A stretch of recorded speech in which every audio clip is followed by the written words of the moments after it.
Hello!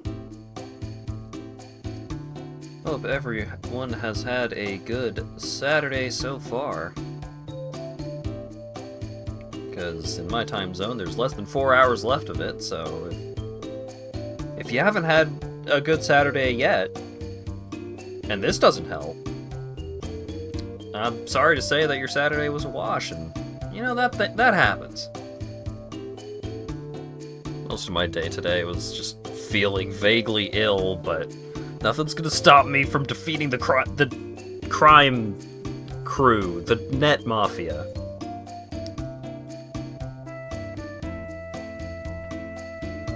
I'm gonna do it. I'm gonna win.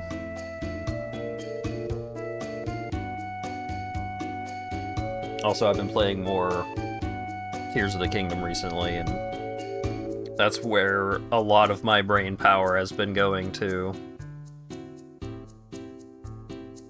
And maybe I'll do a stream of it once I get my new capture card, which has been ordered. And it was not cheap, but hopefully it's good. It's funny, I was looking through, like, capture card recommendations from, like, this year, last year, and not a single time did I see anyone recommend the capture card that I was using before. So I made a real good choice with that one.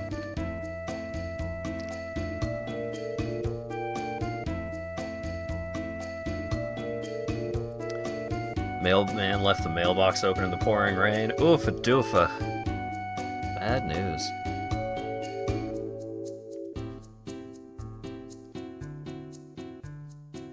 Anyways, let's go ahead and get to it.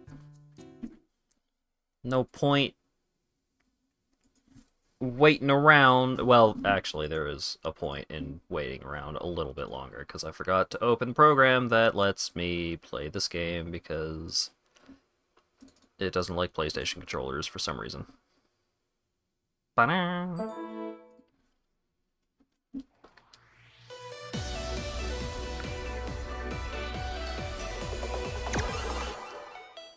Is it evening already?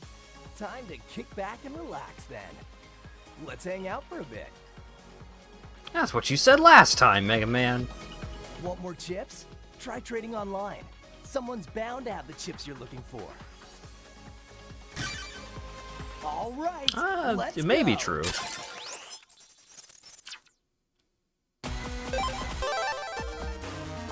Oh, right. Frickin' panic music. Let's search Koto Square again. Please, Jackin! Okay. Whoop, cursor. Oh, right, I was gonna go see if there were more requests.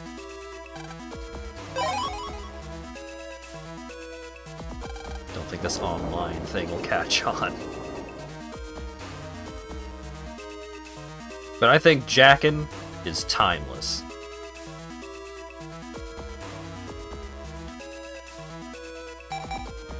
Right, I currently have a request taken out, but I need 50,000 zenny to complete it.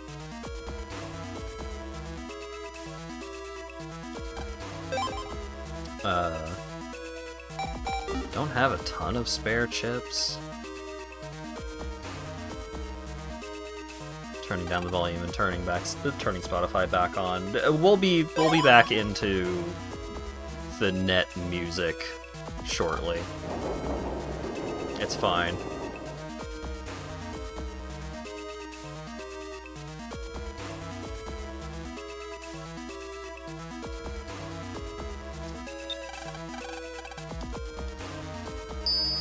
But now that we have all of the fast travel gates unlocked, so that will make this all a hell of a lot easier.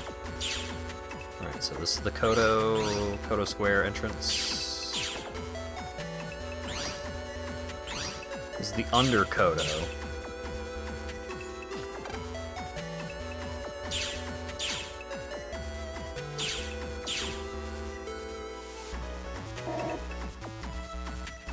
So Kodo Square is somewhere around here. There it is. Hello. Everyone's gone, but I still hear voices somewhere. I exchange bug frags. I'm a nut dealer.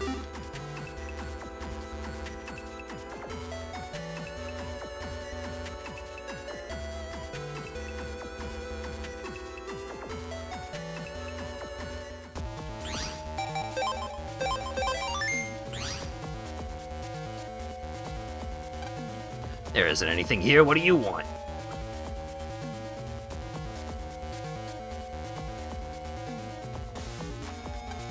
I'm a bad program. Got a problem?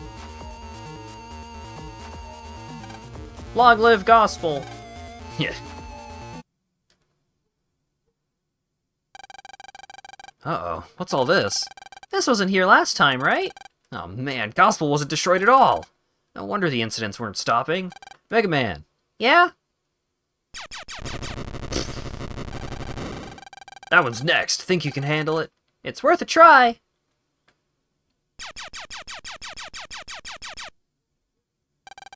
No good. Ah! Man, there's no end to these things. Lan, let's go to Kotobuki Town. We might find something. Right. Say, how do we get there? Maybe we should do what we always do? Right. Ask my dad. Well then, what are we waiting for? Right. Let's go.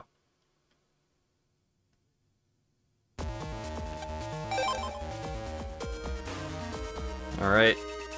Brief panic music interlude.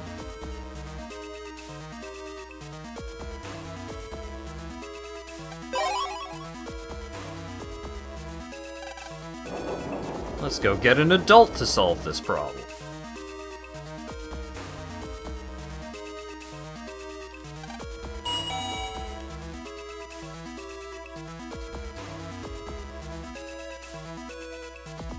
That'd help, it's the internet.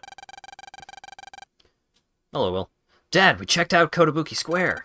Lan, I was hoping you'd not be here. Why not? After all, after we helped out and everything.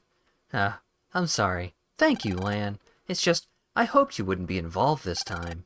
Why not? I've been safe up until now, more or less, haven't I? Well, there was that one time, and the other. That's my boy. No, you've been doing great all along. Just, this time feels different somehow. I have a feeling this will be the final and most difficult battle. What do you mean? Gospel has something up its sleeves. I'm sure of it. Something up its... But what?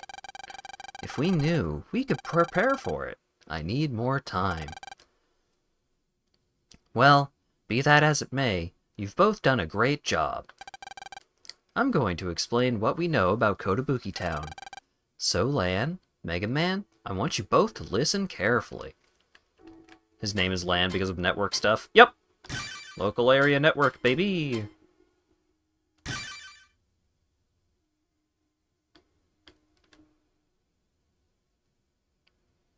This is distracting. Also kind of distracting, but... Right! In our research, we found something very strange. Kotobuki Town is releasing electromagnetic radiation. We think the warping in Kotobuki Square is somehow related, and it all stinks of gospel. The town must be the real HQ. The gospel main base. How much radiation are we talking here, Dr. Ikari? I'd say about 10,000 times the usual radiation levels. Of course, radiation at those levels is dangerous to humans. I guess I'll be fine then, but what about Lamb? With that kind of dosage, you'd be one sick kid for sure. In a worst-case scenario, you could even die. But I have to go! Dad, isn't there anything you can do? Well, we thought of a few things to help you out. 2 to be exact. First, you'll get to Kotobuki Town on the unopened Kotobuki Metro line. We've made a special car that will absorb some radiation. How about once we get there? Right. We've also made a special shielded mag suit. The suit will shield you at levels up to 50,000 times normal. and then we can hit gospel where it hurts the most. That's right. But I'd rather it wasn't you. But I want to do it, Dad. But Lan, it's too dangerous. Then wouldn't it be harder for you to ask someone else? And even if I didn't make it, at least you'd know I died fighting for. There we go. And my brother Mega Man will be there to protect me. Hey, they brought it up. Lan, your mom's right. You've really grown. For those who haven't been keeping up, Lan is 11 years old.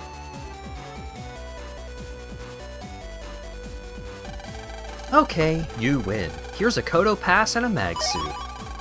Lan got Kodo Pass. Lan got mag suit. Well, I'm off. Lan, be careful.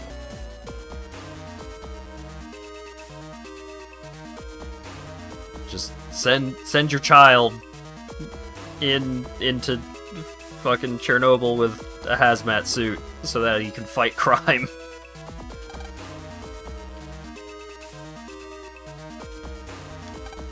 Dr. Hikari is so brave to send his own son to Kotobuki. I don't know if brave is the word for it.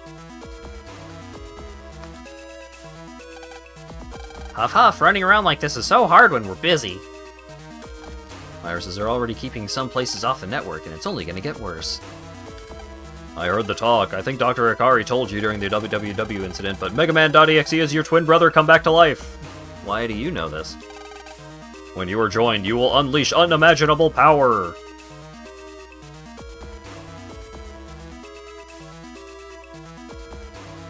Okay.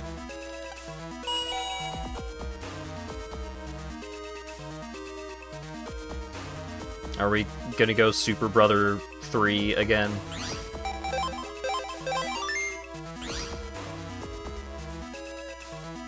A hero who uses the power of necromancy for good.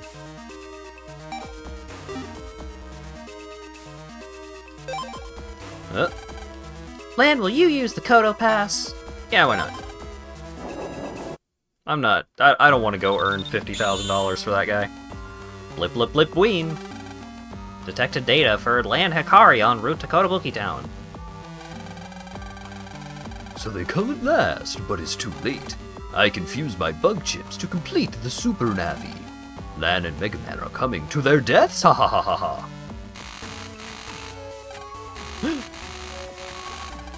What's going on here? Oh my god. They're fucking showdanning the town. Mega Man, what kind of radiation reading are you getting? More than your dad thought. Almost 30,000 times normal. I guess the mag suit can protect me. Lan, about the Gospel headquarters. It's gotta be that building. Yeah, my best bet's the top floor. Well, what are we waiting for? Let's check it out. Something strange started happening in that condominium yesterday. Everybody left, but the pain.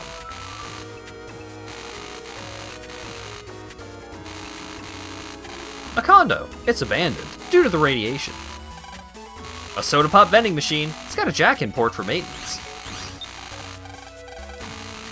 This is basically a Digimon plot.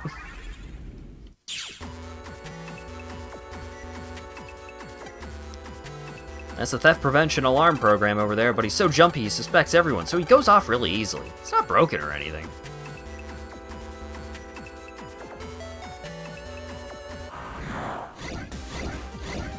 Spiky twos!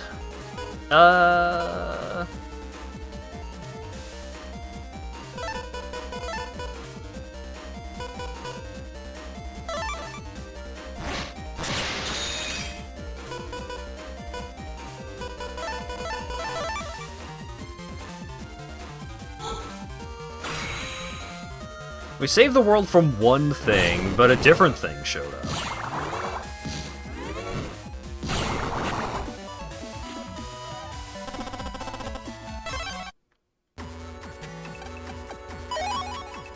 Reg up 3!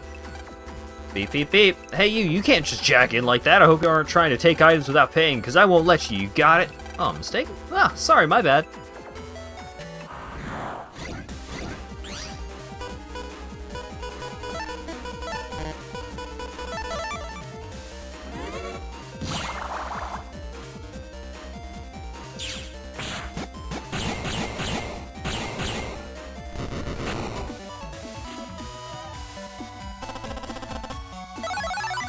Heat V. With the D. What's that?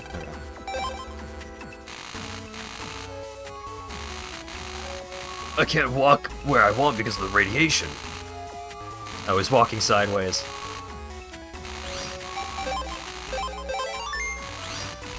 I feel like if real life just started glitching out, like a computer, I would leave. Or rather, I would go to the hospital and see if other people are also experiencing that, and if they are, then I would leave. The manager's office. It's dead quite. It's dead quite. No trace of people here. A mailbox. An automatic lock, but it's unlocked. You can jack in.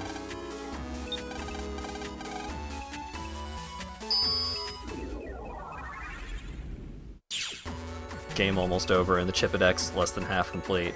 Well, there's a bunch of stuff that you can only get in the post-game, and there's like a bunch of boss chips that I haven't gotten because I did not hunt down refighting them. Because they become random encounters after a certain point for some reason.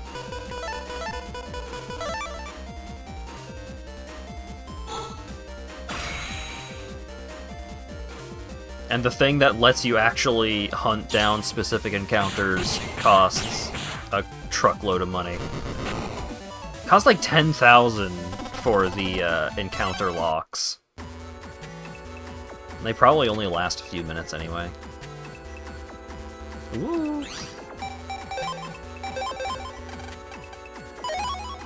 Guardian, oh! Statue punishes when hit. Great.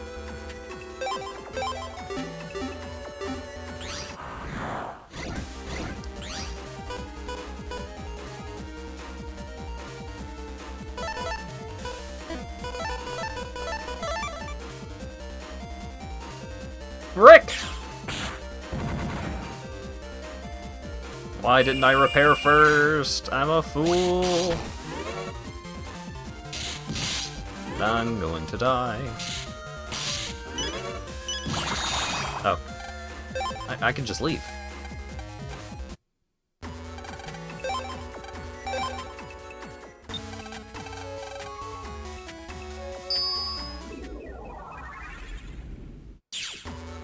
Radiation is making the rent lowest it's been in years. Yeah, the rent is 0. Because nobody is here to take it. I'm the program to open the front door of this apartment, but the program for closing it is gone, so it can't shut. It isn't safe. You have to use the switch. Why? Oh, because there's a cutscene. Darn, it's not working. It figures, with all this radiation. Come on, move. That's not gonna... Hey look, it's working. Hey, that's great, but we got company. They might be from Gospel. Quick, let's hide. Yo, wait up. Yeah, right. Wait, that voice. Why? Boy, I sure hope you all have mag suits, cause... Oh boy. Hey, you shouldn't go leaving your best friends behind. Dex! Don't forget us either now. Wow, you're all... What are you doing here?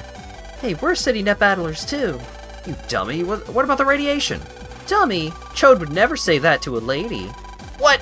Come on, I was just worried about you guys. You too.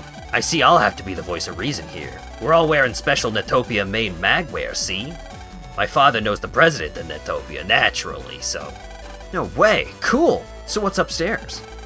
Turns out this whole building is one gigantic server. Servers were growing all over the second floor. That's as far up as we were able to go. Servers growing? Aren't servers machines? She's right, they were growing, weren't they? Anyway, we need to get rid of the net radiation. Then we'll be able to get up to the top floor. Man, we've done everything we can, so gack! Dex, what's wrong? Dex jacked in more than the rest of us to the radiation.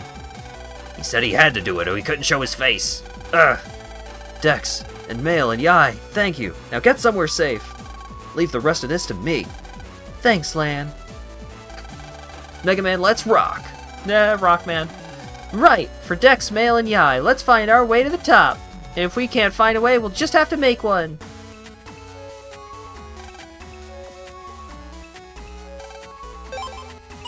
Which floor? 2 or quit? Locked due to radiation. The server, it's emitting tremendous radiation. You can jack into this one, though.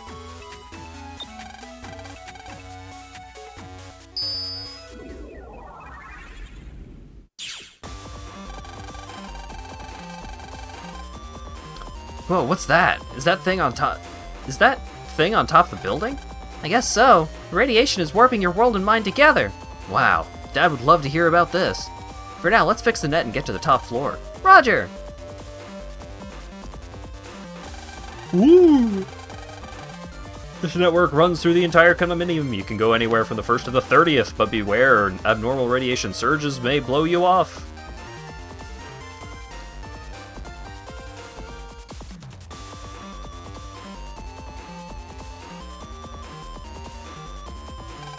The radiation is terrible here. Mega Man was blown to the wrong address.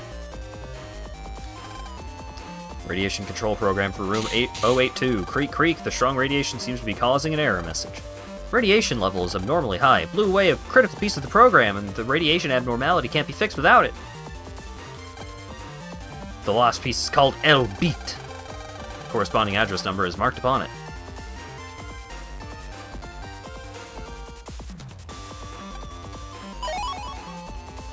I found it! Oh, okay, those are not actually obstacles. Yort! Everybody, Yort is here.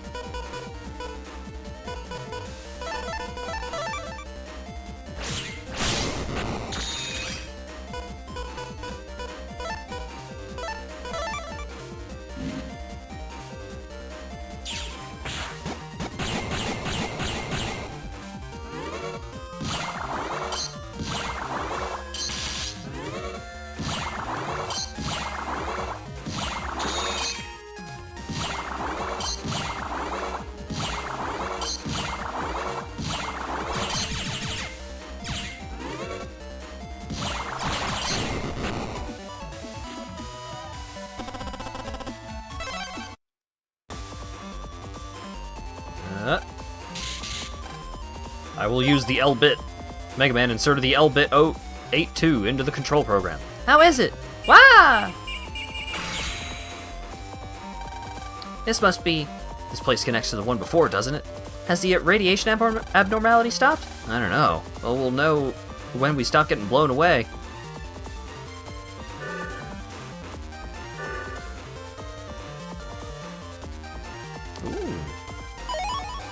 Rakov 150T. I'm not in the market for tea. Except for TEA, the beverage.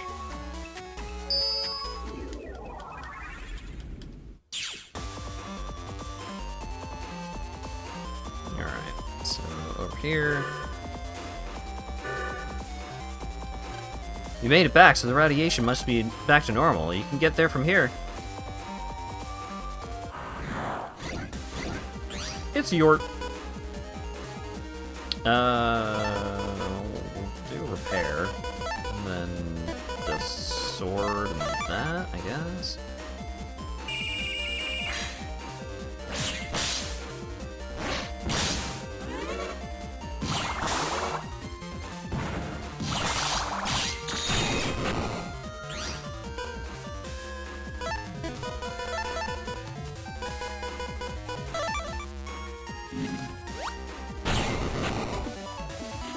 Yeah, the teleporter sent me to the wrong spot, but I fixed it, so now it takes me where I want to go.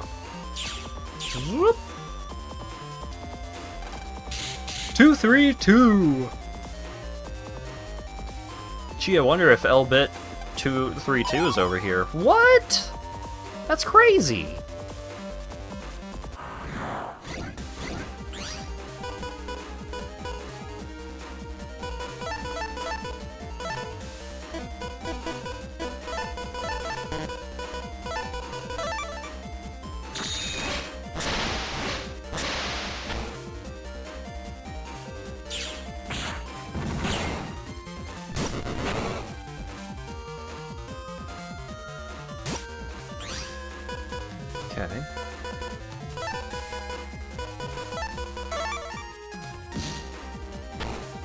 There we go.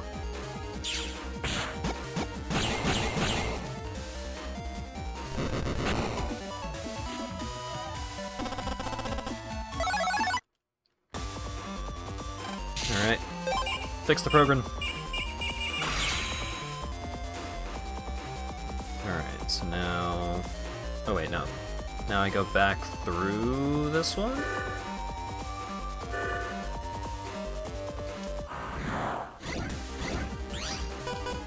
Double handies.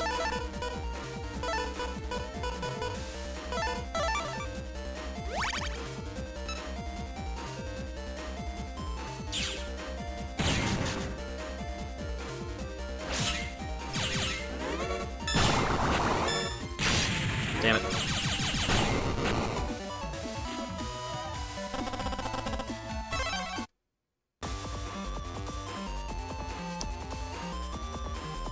Nothing. Over here. Ooh, rag up one.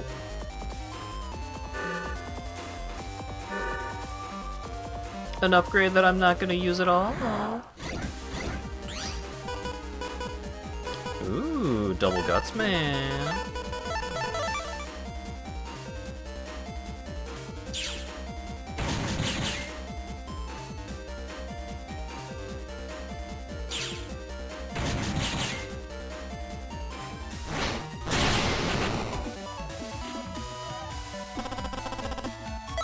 Time Bomb 3.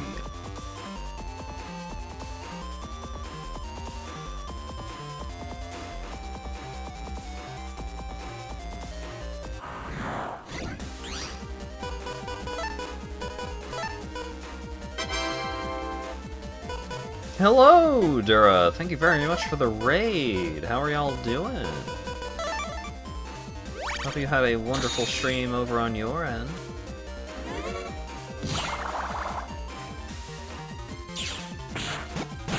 Steal me for science? Usually, that would be steal with 2 E's. That's something that science likes to do, right? But yes, hello! Thank you very much. Hope you all are having a good day. I'm playing Mega Man Battle Network 2, and I am pretty close to the end of the game. I'm pretty sure.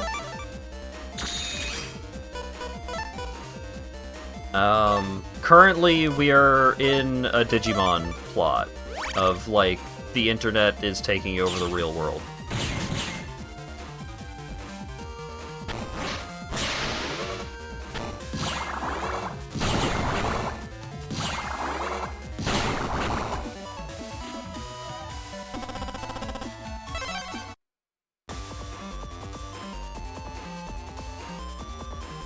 Summer Wars plot.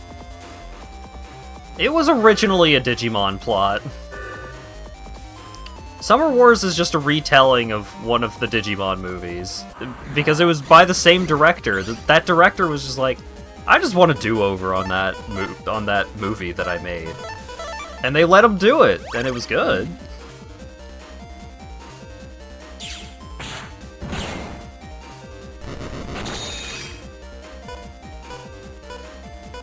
But it is pretty funny. And it was just like, let me try that again.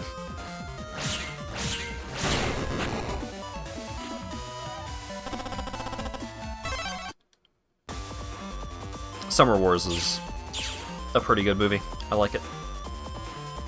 I was a big fan of the American Digimon movie, like the first Digimon movie, which was the first 3 Japanese Digimon movies just mushed into one. Fucking loved that movie as a kid.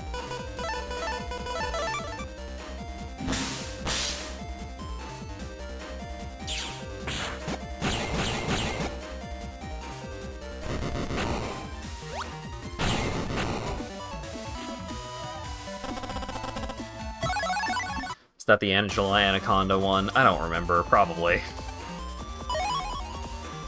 Ooh, 1,200 zennies! Wow, I'm at the end of the game, and there was a submission that wanted fucking 50,000. This endgame loot, you're giving me 1,200? I'm pretty sure it's this order. Yeah.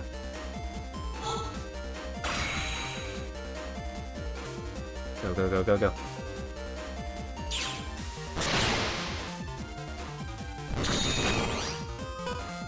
Series is very stingy with money. Weirdly so.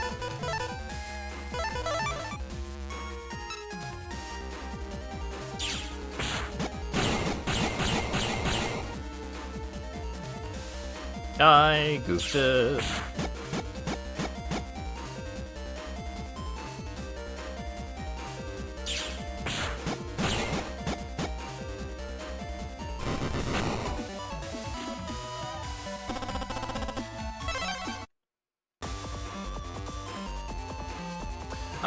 I was supposed to go through that, wasn't I?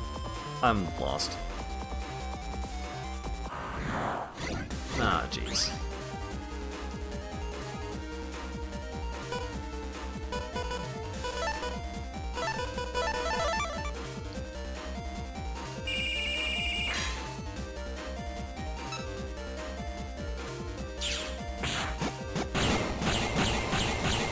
Yeah, the Gateman chip does not look as powerful as Gutsman, but hey, all planned, funny number, let's go. Okay, that's where I got the very small amount of money. I think I'm supposed to go this way.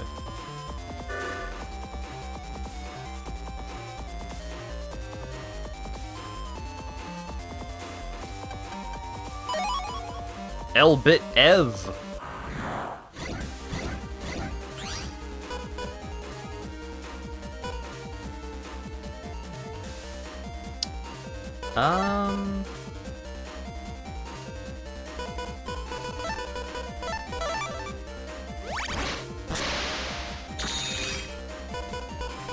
Alright, there's a Gutsman.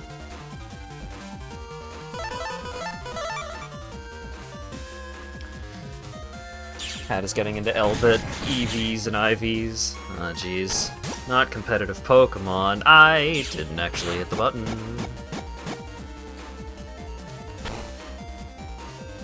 Is this actually gonna hit the rat? Wow.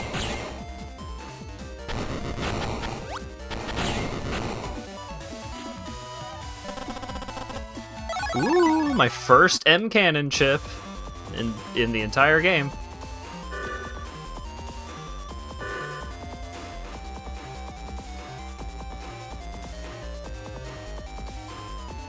Oh boy. Ah, jeez. Yort! Yort is back.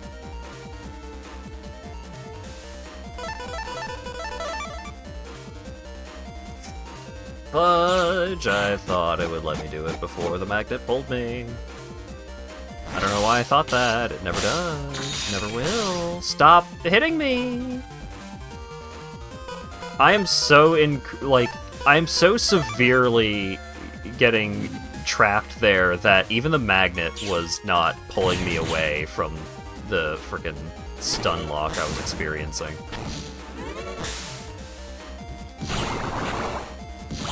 Are there fireworks going off? Why? Do people do fireworks on Memorial Day? Is that a thing? Ooh, I almost went in. But I'm supposed to go in, actually, because the fix thing that I got is for a different one of those.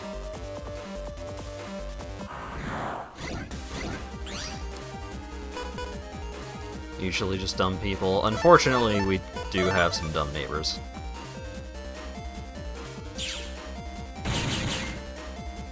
Ah yes, this product of the Chinese, entirely representative of our American freedoms.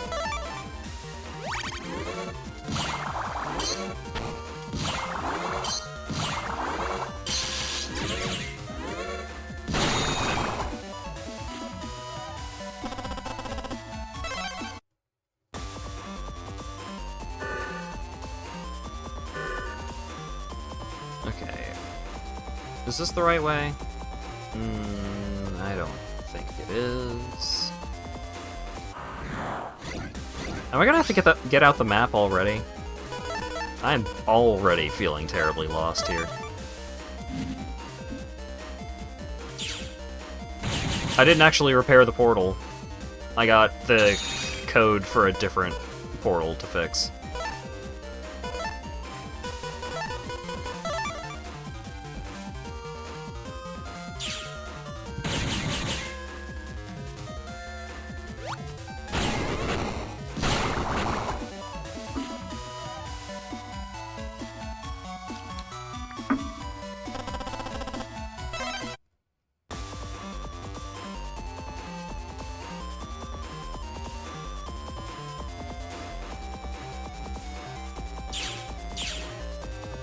Do you want DV? Nope. Do you want DV? Nope. Yeah, the music is pretty good here.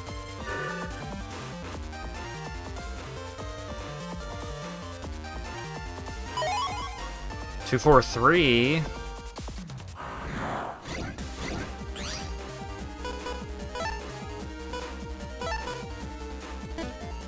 Ah, jeez, not a devil. A devil with more HP than my swords deal damage. No, and he dodged one? Monster.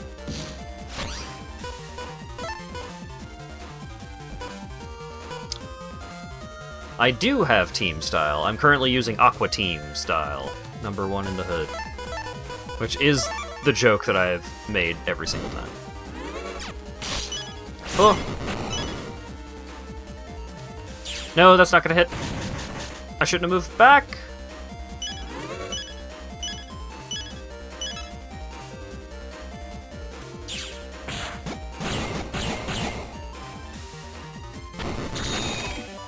Prefer custom style. I didn't get custom style. I got Heat Guts and Aqua Team.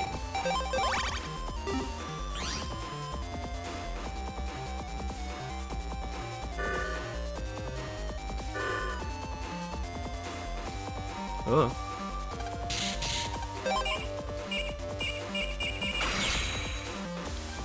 Okay.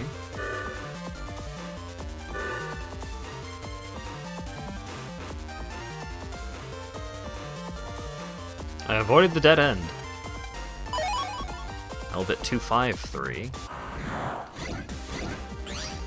You can only get 2 styles in Mega Man Battle Network 2. Unfortunately.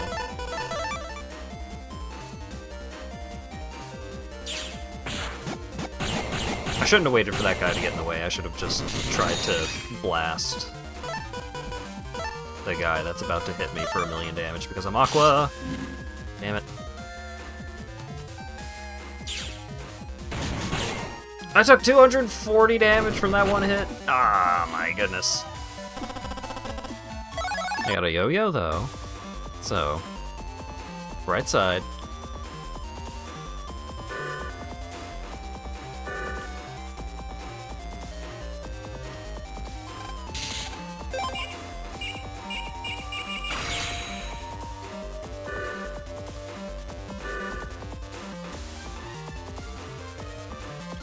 HP memory? 2,000 zennies. What does Team Style do? It increases your Navi chip limit from 5 to 8. Which is very relevant for me because my entire folder is built around just doing Guts Shoot and Gator. Because I'm a scrub!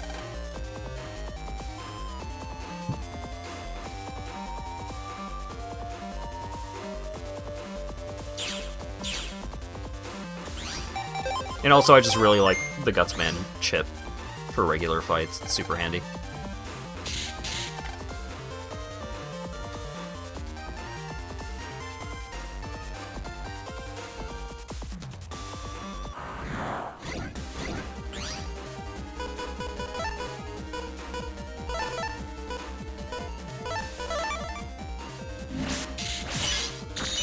Oh my god. God, can I just leave? Okay.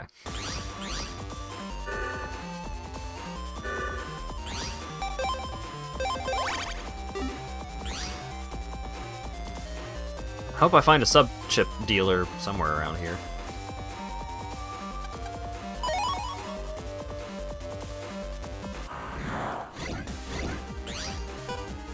Starts laughing like a bastard.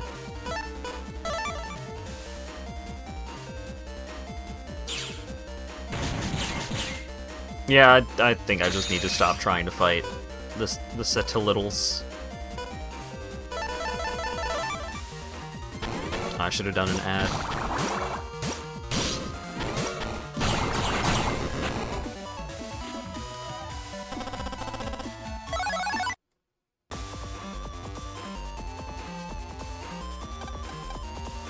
Swapping to Guts would require changing my entire folder, and I don't want to do that.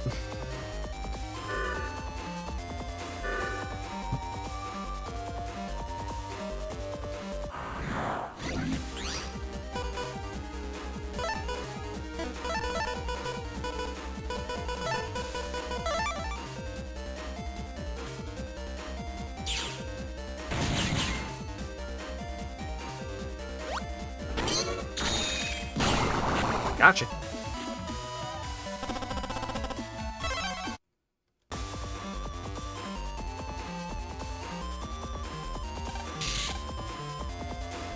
Okay, so it's a different glitch teleport thing that I got the code for. Not that one either.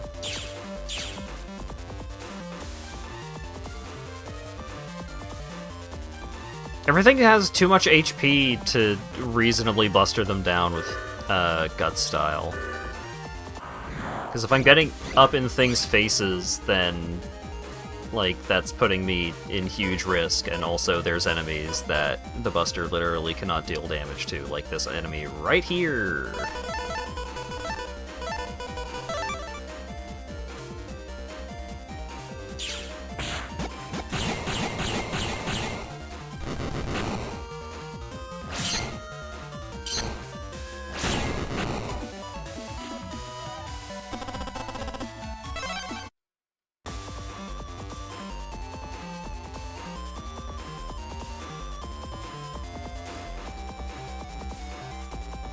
It is literally just one enemy type that the Aqua Team style is explicitly bad against, and even then, like, it's...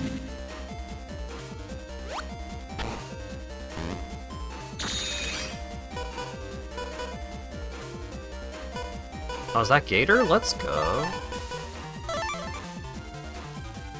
I'm bad at fighting the satellite enemies anyways, so it's not... Like, it's better off for me in general to just not try and fight those enemies and just leave. Yeah, I do like the spiky dogs.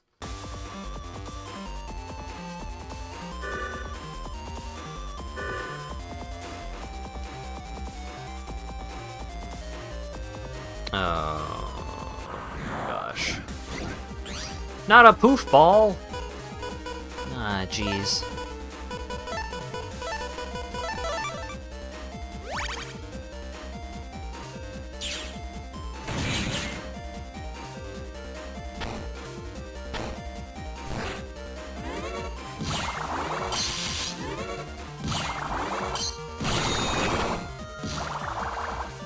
No, don't area grab me.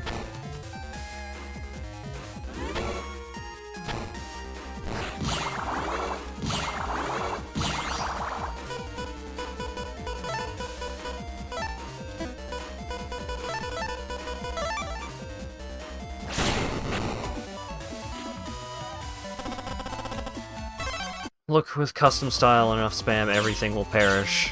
Well, I don't have custom style, so I gotta do it my way instead.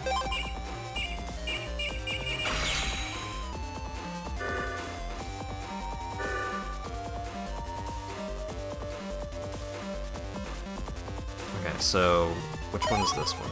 271. Is that back in the other room? I think 271 was back in the other room.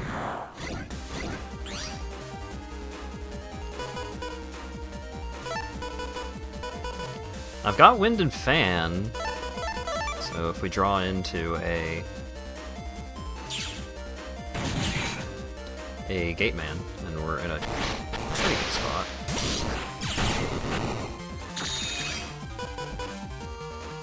Ooh! That's gonna deal good damage.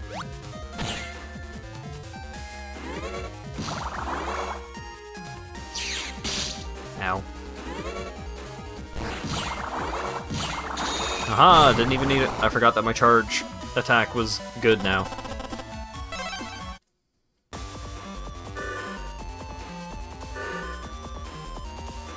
Where do I actually go to get back to the other zone, though? This way?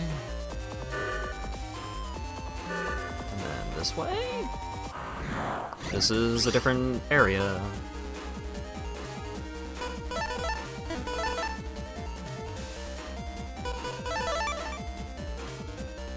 I put them in the wrong order.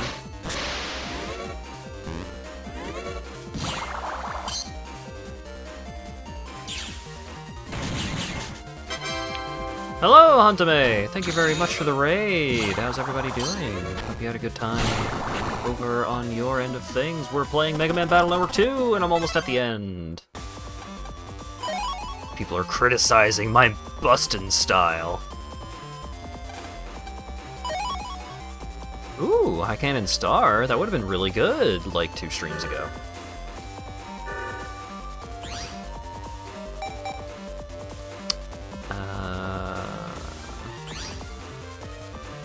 This way?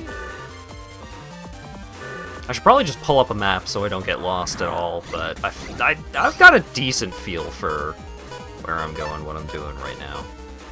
Decent. Not great.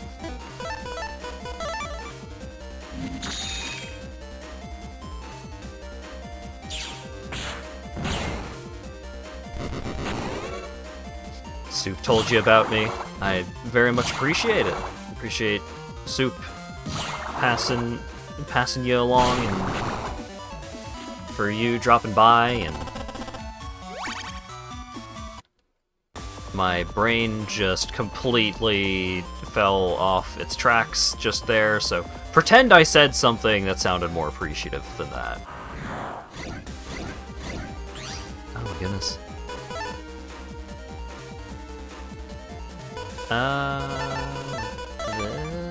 This.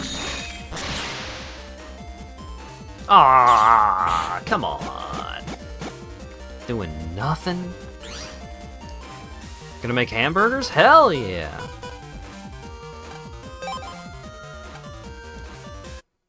Huge bird moment?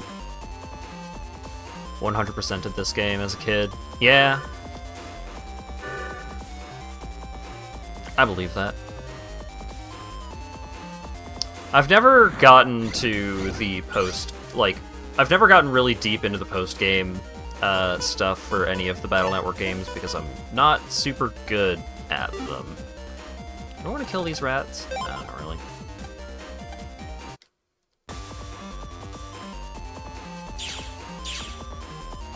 Okay, is this 271? This is 093. Is 271 down here?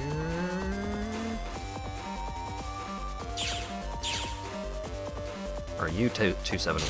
Yeah, I did it! I remembered where a thing was.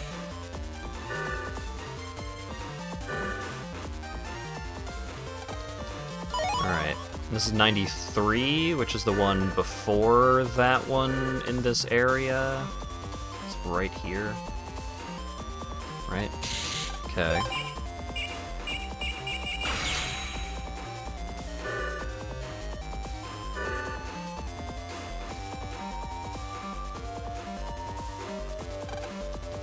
This is Power Up? Whoa! My Mega Man is level 82. No damaged base EXE. Yeah, it seems hard. I imagine that took a lot of tries.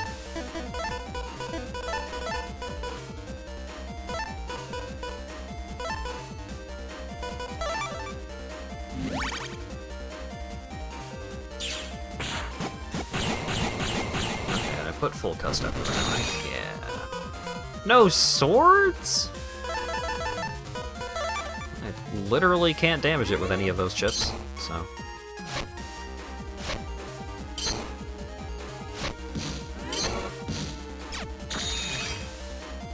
There's my swords.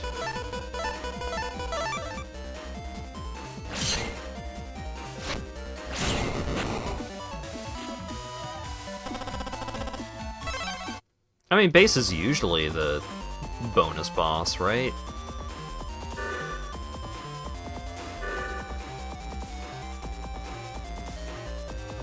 Okay, so... Zappy Portal... Full Energ! Love to see it.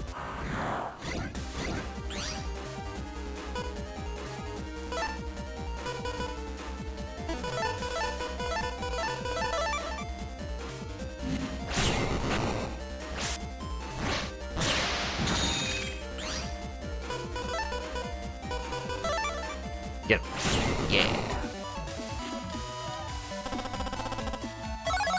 M Cannon I. Okay, so...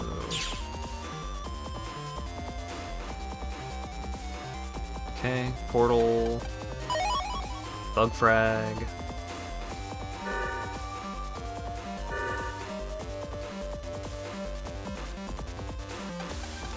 So this fixes that one, I presume.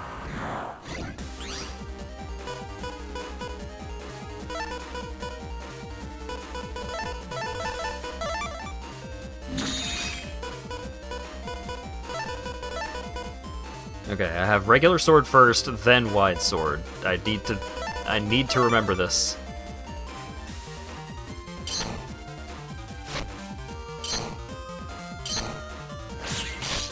Ow. There we go.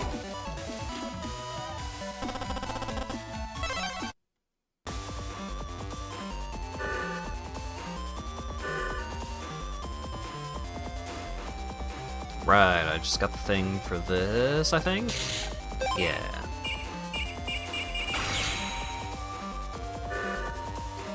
I feel like I missed some... If we can get through here, we can get to the top! Right, good luck. Ah!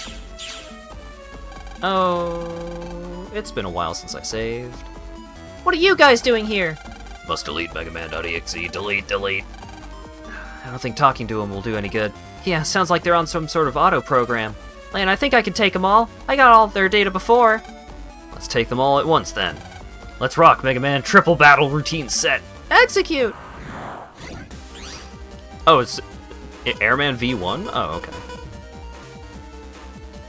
It's all good.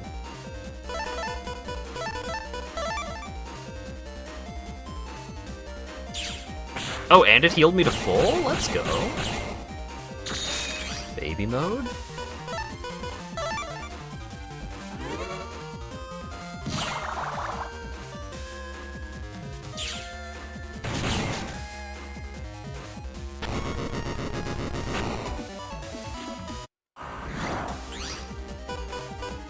Pac-Man is annoying, but not particularly difficult.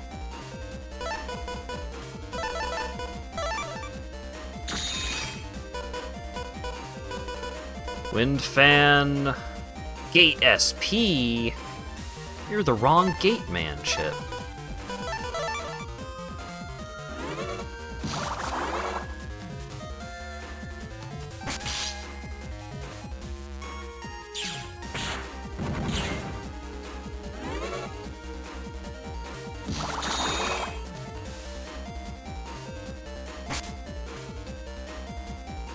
Is this gonna hit because he's in the middle of his attack? Yeah.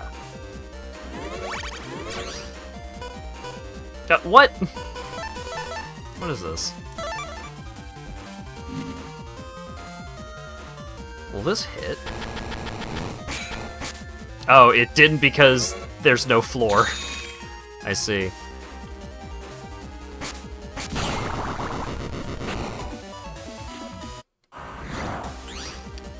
Cutman. Let's just Throw all these in the trash and get a redo. Barrier, cannonball.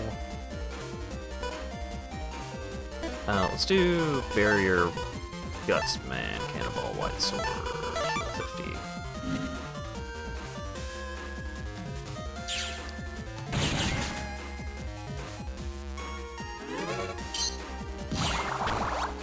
Shoot.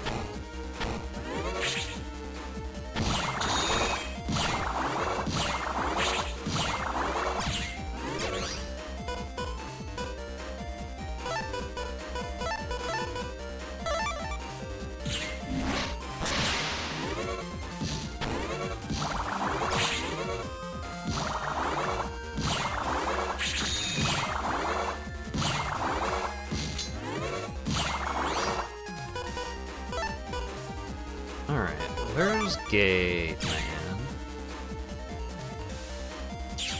Get you!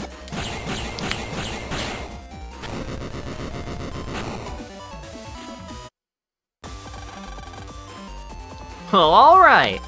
I'll leave the rest to you! The rest. Mega Man inserted L-Bit Eve into the program.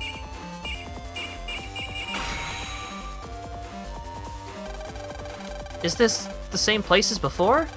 Doesn't look like we accessed the top floor's network. The program is working normally. Has something changed? Could be the elevator. Okay, jack out for a bit. Roger!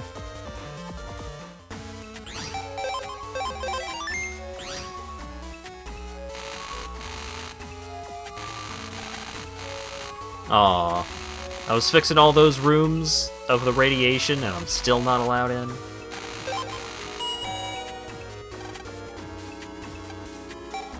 You can go to 30. Oh wait, are those some of the rooms that I didn't fix the radiation in?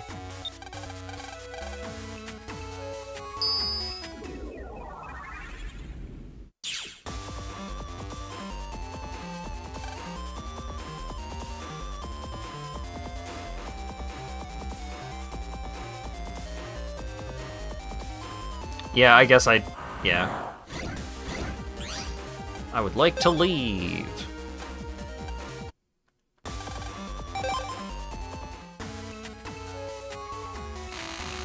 I'm just going to assume that there's nothing cool in any of these rooms. Let's go to 30. What? It's fucking Mega Man Juno. All server power focused into server number 00. Bug fusion standby okay. Now our secret weapon, the Super Navi, will be complete. At last, the world is mine. Begin the bug fusion.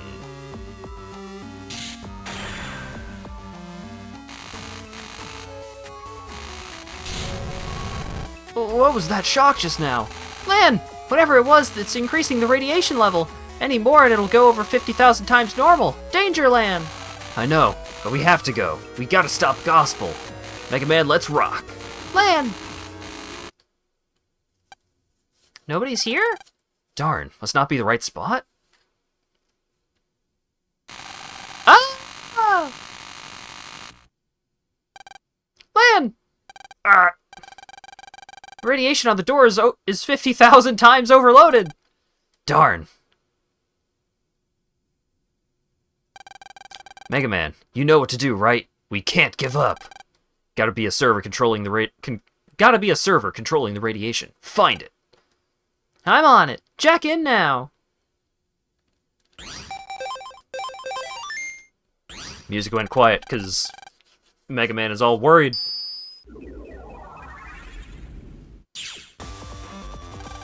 Looks like the place. We have to find and delete that radiation program, okay? Roger! G. Ospel.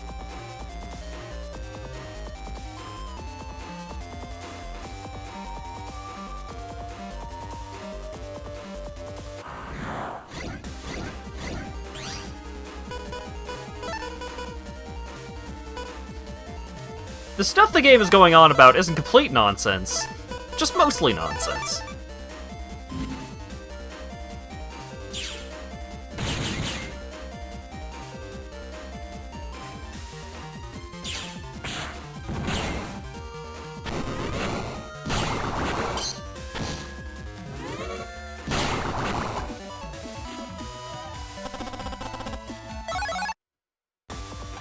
Lan is getting...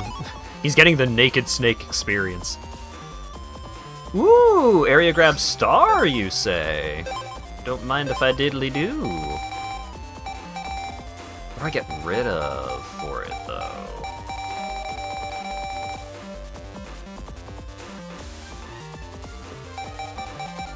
Thinking it might be a Lex Sword. Like, area grab makes a Lex Sword better, but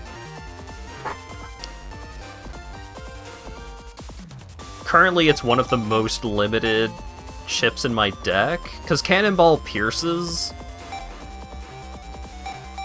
Dash attack and guard are part of oh, one of these were Cub 50s. Get out of here. 50 is nothing. Get out of here. Alright.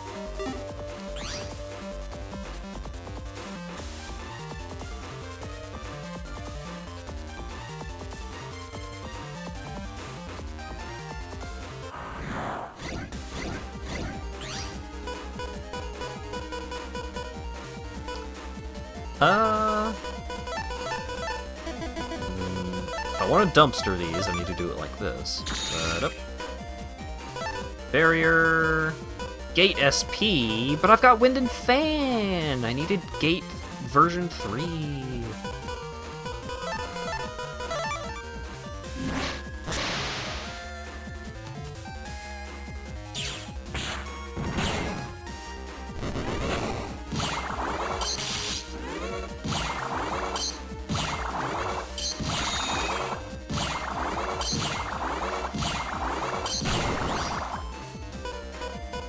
Still no Gate Man? Come on. Gonna buster this guy before I get the cool Gate Man?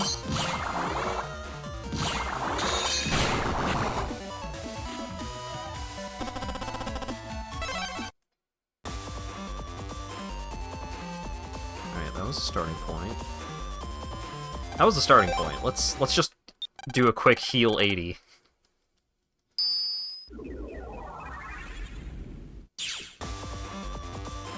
Going back a little bit.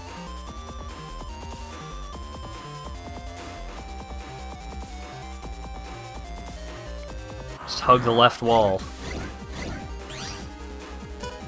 Double gate. Alright, so let's do this. Draw 3. 3 gate men. Which works. A little awkward. So now we do this, and then this. Then we do that again for the guy on top.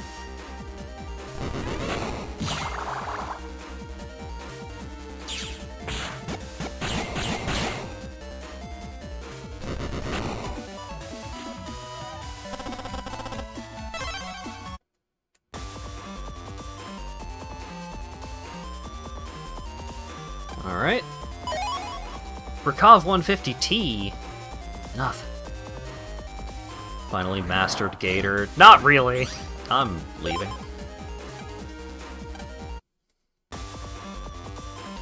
Wait, that's not hugging the left wall. But there's a thing over there, so this is probably optional. We're in the spiky CBT zone. This area isn't bad so far.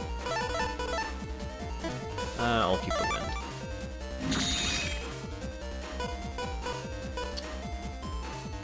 Well, we've got Gutsman and Guard.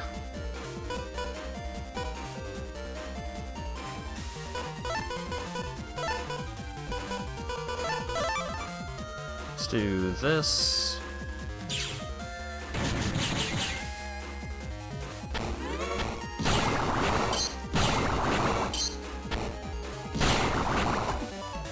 Good enough.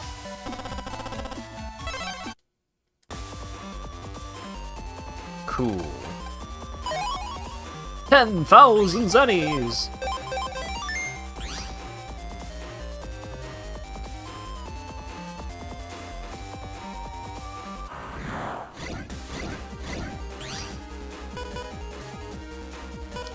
Well, we've got Gate and Fan, so we can throw... Well, let's not throw that one away. Let's do this. then go into custom. Oh, right. Blocked by the rocks. That's fine, because, well, zapping him with Elexor doesn't actually kill him.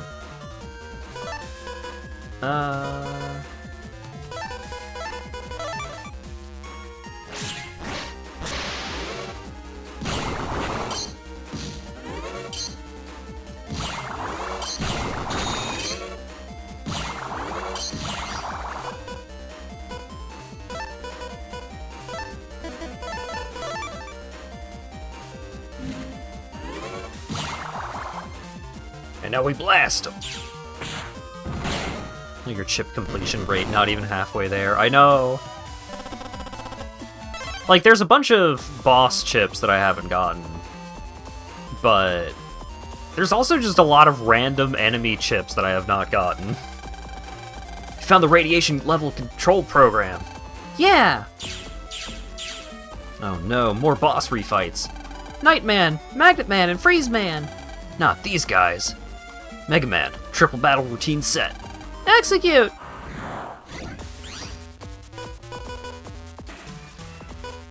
Oh, we got the boss fight music for these guys.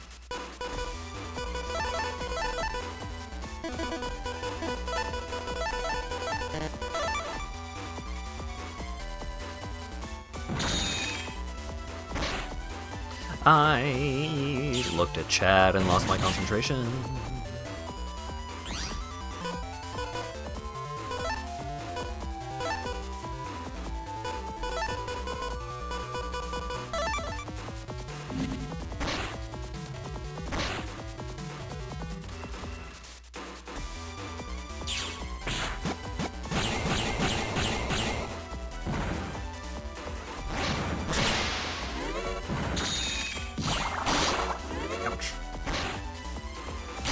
Ouch. Ouch. Hey, Windfan Gateman.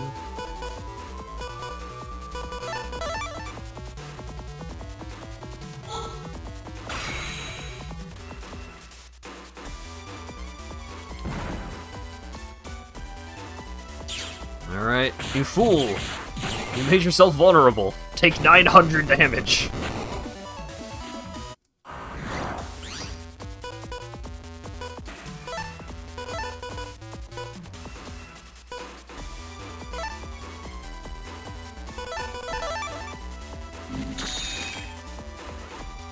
Alright, so do Guts here, and then... Oh, he's not put into hit stun for that? Wild.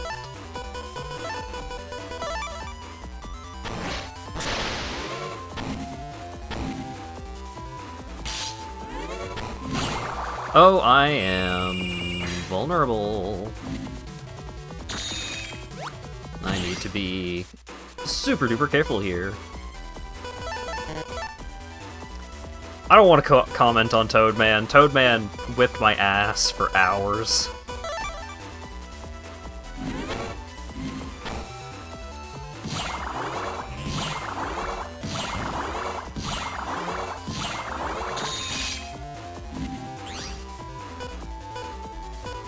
There we go, Windfan Gateman!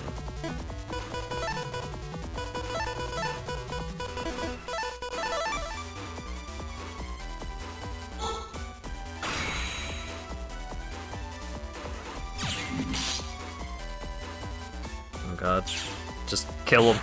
Kill him before I die. Next up is Iceman. Well, at least I don't take double damage from Iceman. Or Freeze Man. Do I want to try for Life Sword? No, Freeze Man's always in the back row, so just throw all of these in the garbage. Double Gate Man.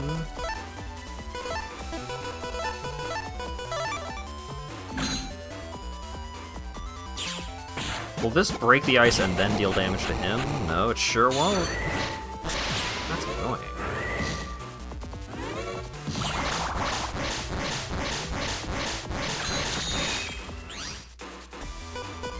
Wind. Guts. Okay.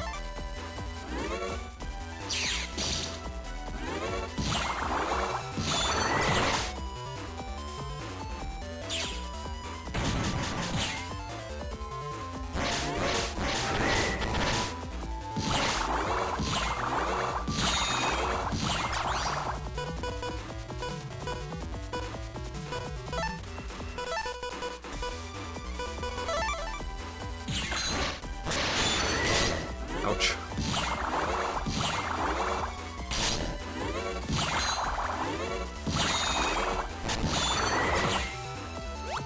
Damn it. Damn it.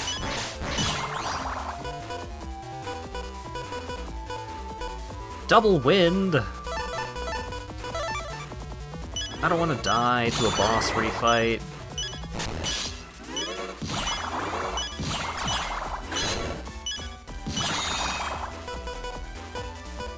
Wind, fan, gate man.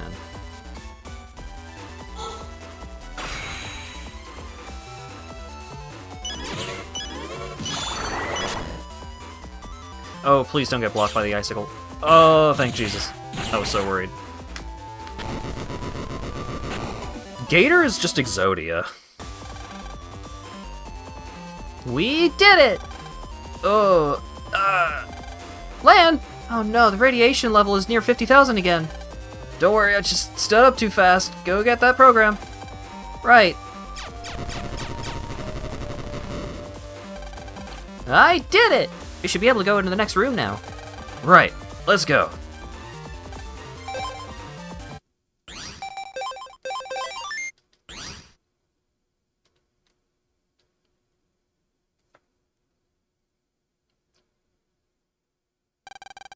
Whoa, look at all this stuff. They got Allen wrenches. I've never seen this many servers. Welcome to the Gospel main server room.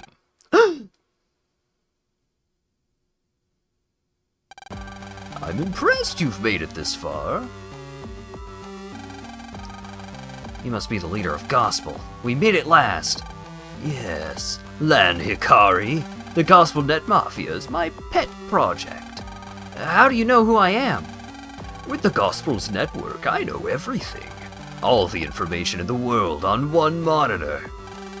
From here, I can order crimes around the world. People all over the world are suffering because of you. So it seems, but I really can't be bothered with that. I just give orders, you see. My hands are clean. You ever talk to one of your victims? Why would I want to do that? People are just actors hiding their true selves. My monitor here is more honest than a lot of them. Yes, I found reality to be highly overrated. That's wrong. You're wrong. You're stupid. Wrong or right, it matters not. I already have the Super Navi. The world is mine. What about it, Lan? Why don't you join me? Join Gospel. Together, Mega Man and my Super Navi would be unstoppable. You can take your offer and shove it! I came here to stop you, and that's what I'm gonna do. You dare to face the Super Navi? You disappoint me, Lan. You're as stupid as the rest. If only you could see the glory that is Gospel. You're the one with your head in the sand. Mega Man. Yeah, no Super Navi's gonna mess with my world and get away with it. Lan, jack in! You bet. Let's rock. Jack in. Mega Man, execute! Do you like my cartoon bomb animation? I made it in MS Paint. It happens whenever someone in the cartoon says Zeeky Boogie Doog.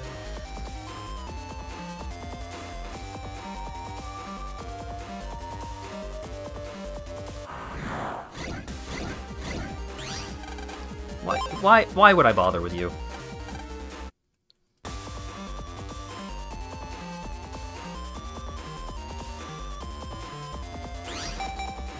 Ooh, can't save anymore. Huh? Everybody, you all came after all. Roll? Guys? Ah! Gutsman, what are you doing? Wait, Mega Man, something's wrong. You've noticed my handiwork, I see. I stole these puny navies from some kids that broke in. I just customized them a little to attack Mega Man.exe. What's wrong? Can't get your Mega Man to delete them? This is really low, you coward. I can't delete them, they're my friends. Friendship. Now that's stupid. Thankfully, I have no such handicap. Roll delete Mega Man. Yes, I will delete megaman.exe. Roll! No, it's me! It's Mega Man! Don't you recognize me? Oh no! She's not stopping! Mega Man, let's rock! I mean, I don't know what to do. Lan, it's no good. Can't take any more. The sparkles! They're in my eyes. Let's see that friendship now. I didn't need to use the Super Navi on you after all. Ah! Roll! What? Who are you? Mega, you mean you can't tell the real me from a fake? Kaboom! Oh yeah, Glide does flying powers. He never shows up in a fight this game. You're just gonna have to take our word for it. Guys, roll! What's going on here? Looks like they made copies of us when we snuck in. I'm sorry, Mega Man. This was all our fault. Hey, more importantly than that, you all came to help me. Still, I would have hoped you could tell from a fake roll. Well, sorry. Well, do it again and I might just delete you myself. Aw, give me a break. Haha! Wait, if you're all here. We're here too. Hiya, Lan. Mail. Sorry we're late. Dex. And Yai. Somebody had to come and look after you too. Thanks, guys. Well, what do you think of friendship now? You like your friends, do you? Have some more then. Ah! Roll, everyone! What do you think? Pretty good copies, if I say so myself. Mega Man, you up to this? I'm a little hurt, but I can't let that guy... Oh no, Mega Man's too damaged. Must attack. Mega Man. Deletion in 5 seconds. Execute. Proto Man reporting. Who is this foul imposter that would impersonate me? Proto Man! You didn't notice Chode walk in? You're Chode, the official's ace net battler. What's the foreign disruption force doing? They're in La La Land now. Maybe break a sweat, too. Bah! Chode, what a relief. I've no right for your thanks. I have a debt to repay. Roger that. That's fine by me. But thanks all the same. Huh. Everyone, don't let your guards down. Aye! What's this? Doesn't look good.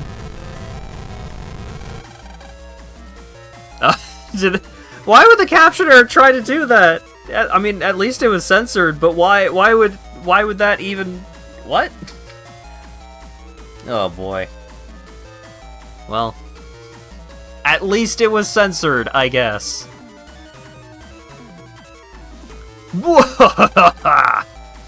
What's wrong?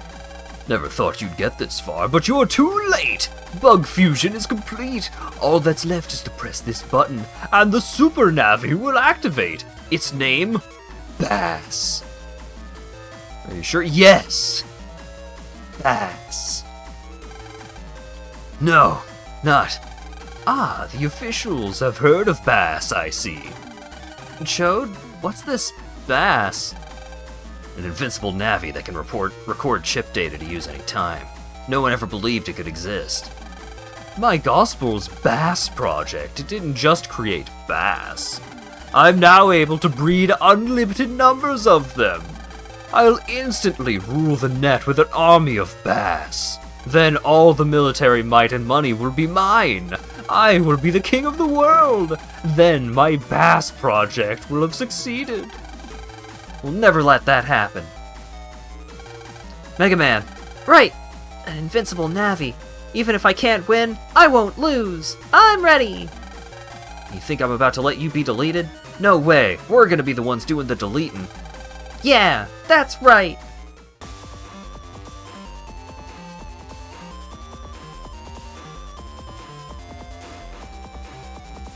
Oh boy, we gotta kill a fake base.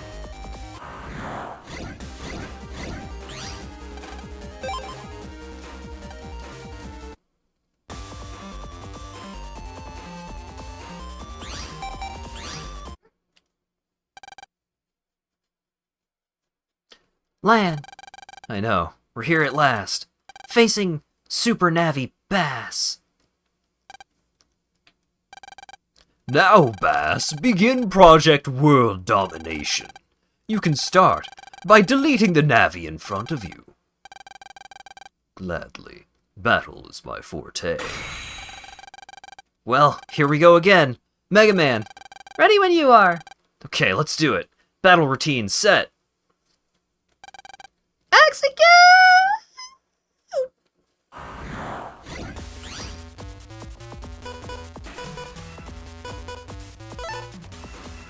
I could try to roll for a guts shoot. That guard.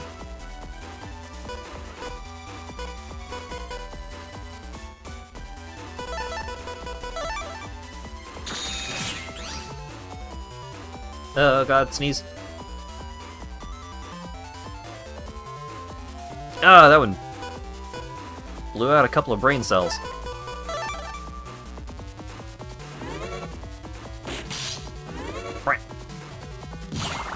Just 50, huh?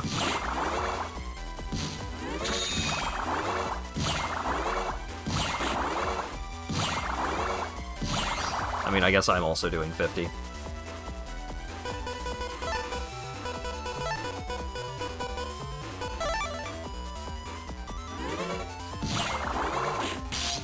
Hey! Funny number! Ouch.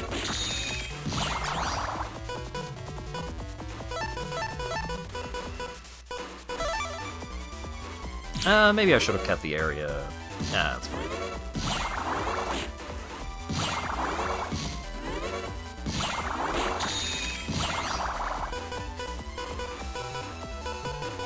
Wind, fan, Gateman! And then, Gate SP also. Then Dulso Gutsman.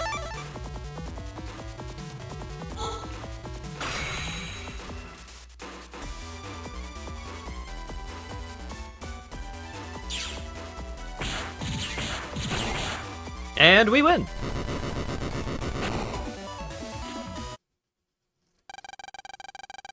Crap! Appears the bug fusion was incomplete. The server power must not have been high enough.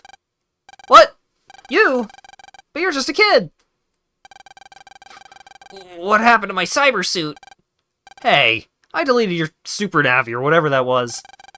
So why don't you just stop? Game over. You think you're so hot you can just make fun of me too? What are you talking about? I'm not making fun of you. You can't fool me, I know how it is. Well, I just didn't have enough server power. Take this! Server power 100%! Yeah! Owie! I just got prickles all over. Youch, me too. Oh no, Lan, radiation's over 50,000 times normal. Hey, you! Stop! Don't raise the server power any higher. You can't tell me what to do, no one can. I'm telling you, you're gonna hurt yourself too. Be quiet. Why can't you see? Everyone, Chode, get out! You'll die without suits on. Huh, Lan's right. No way! What about you, Lan? You're in danger too! And I'm not leaving without you, I'm fighting too! No! It's too dangerous! That's exactly why I can't leave you behind. Mail Land's right. We have to trust him on this one. Trust Lan. I would never do that. I'll be fine. I'll catch up with you guys, I promise. Really? You promise? Yeah, cross my heart. Okay. Okay, Lan, but I'm leaving my heart. I'm leaving my heart with you! I got it then, and I'll bring it right back. Promise. Stop, you guys. You're making me blush. Alright, guys, let's get out of here. He's got a waist-high desk. He's unreachable. I mean, Lan is wearing roller skates, so it probably would be a pain to try and clamber over that desk. For your sake, I hope you know what you're doing. Ready or not, here I come! Tippity-tappity hacker powers activate! Server power 100%, 120%, or I need more. Why do you want to rule the world so much anyway? Because I hate it all, and I'm sick of being picked on. Server power 150%. What do you... What's happening? Radiation is at 100,000 times normal. Your suit won't hold. Why, you feet won't move. Server power 200%. Ah! Prepare to face the real bass. Lan, are you okay? Lan! I can still move my hands, so I can still use my pet. Ha! Ha! I've done it! This is the real bass! Bass, delete him and don't muck it up this time! Nobody hurts my land like this and gets away with it. What? Bass, what's wrong with you?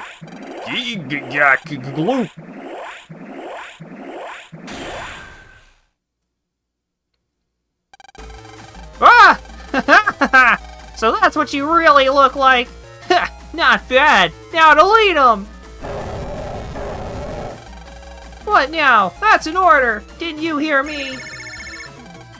Lan, Mega Man, do you read me?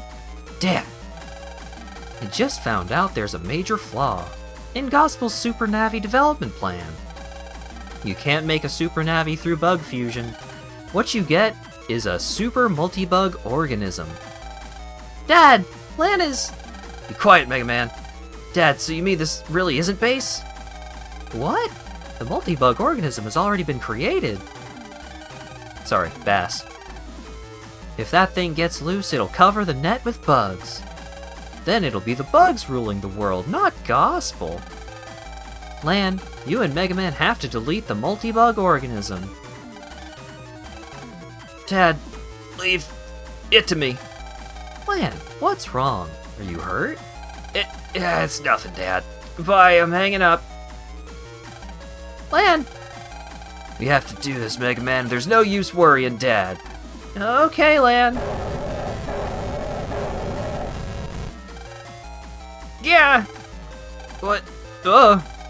Server power increasing on its own! Server power 400%, 600%. I didn't do anything!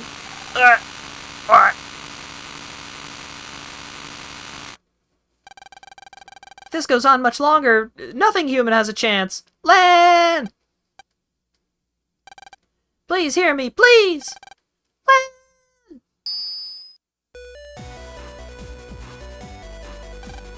Lan! Who's there? That voice, so familiar. Lan! Lan!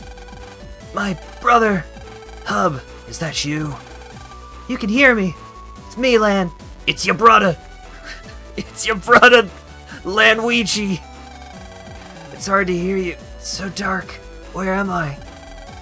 You blacked out when you got stuck in the radiation wave. Oh, Wait, if I'm stuck like this, I can't operate you. Sorry, Hub. You have to try, Lan. If I was your brother, Hub. But I'm not. I'm Megaman.exe and I need you! But how? What can I do? Okay, Lan, listen to me. I'm going to put my heart program in full sync with you. It won't matter if you can't use your arms or your pet. You'll be able to operate me with your heart. My heart? Is that... Can I really do that? It sounds kinda dumb. You bet! Remember, we were once the same person. And then we were brothers, and more than that, friends. Friends. Okay, I'll give it a try. Let's get that multi-bug organism, and Gospel too. That's the spirit. Mega Man, well, you read me? Loud and clear. Okay, let's rock. Battle routine set. Execute!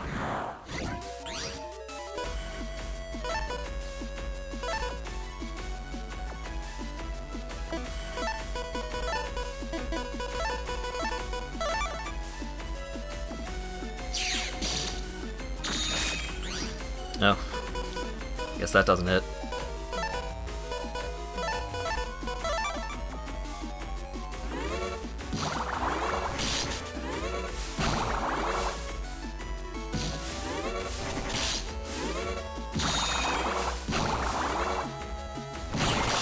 Ah, I'm gonna do it while his mouth is open.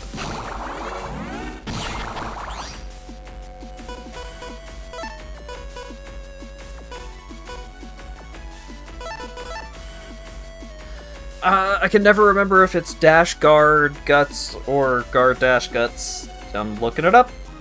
Final boss, time to look up how to do this stupid combo again.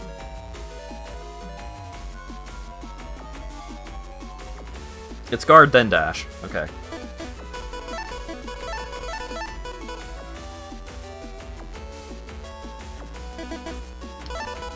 Guard dash guts.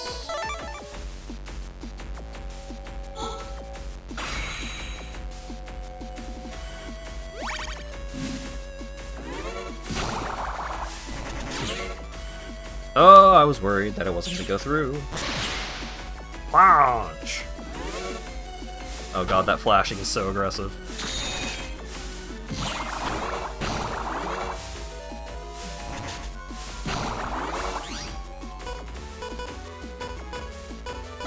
Wind, fan, gate, man!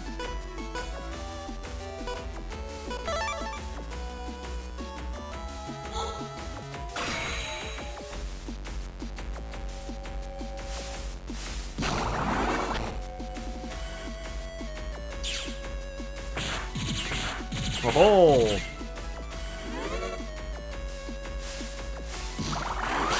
Do a drill!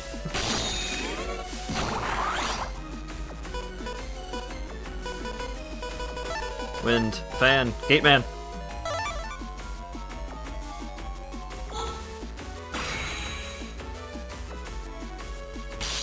Damn it.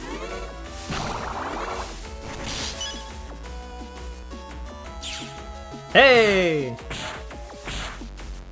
What? No, the head blocked it! I'm gonna lose.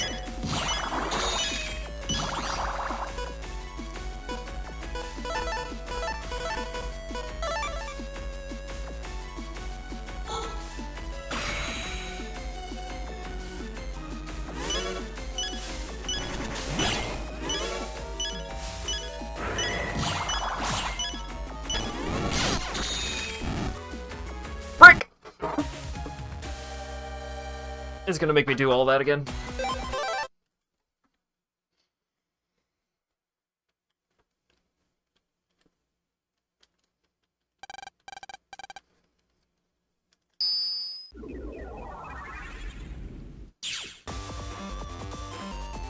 And I feel like the head just like spawned in as I was trying to activate Gator too, so... Bummer.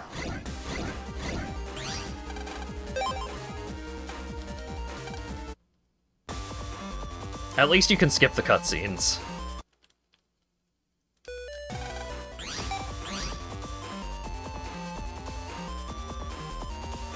Yeah, he was at 65, I think.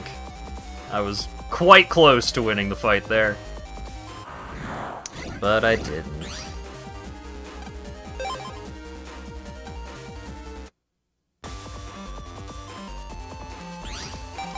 Can't save.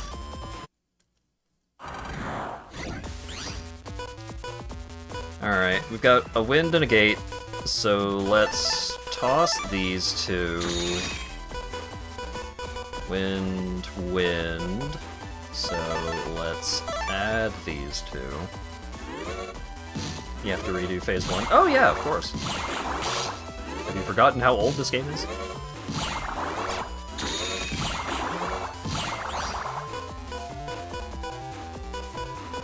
Gate, gate,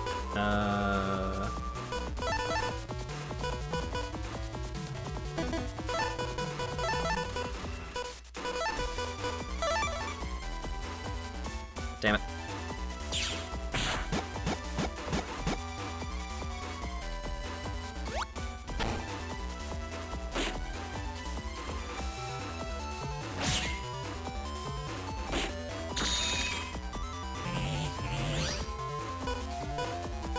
I didn't draw into the fan? Come on. Guard, dash... I still haven't drawn into a Guts Man either? Jeez.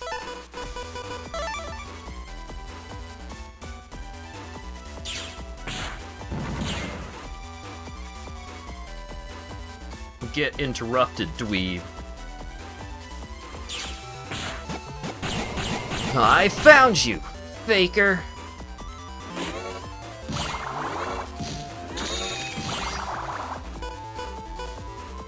Is that a fan? Wind, fan, gate man.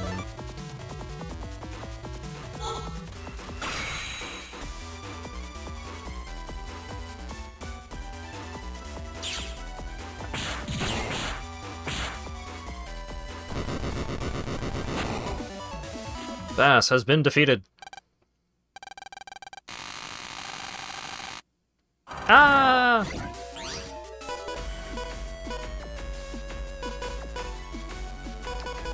Alright, so let's yeah, let's just cycle these two real quick. Longsword, barrier. Yeah, let's just add with these two. Yeah, I died to treble on my first attempt. I got them down to 60 health, I think.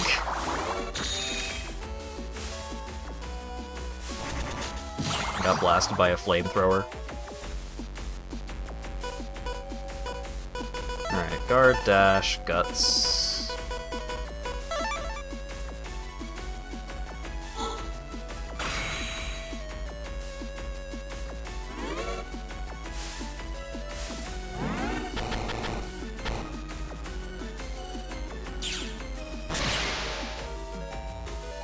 Yeah, my gator got blocked. It was tragic.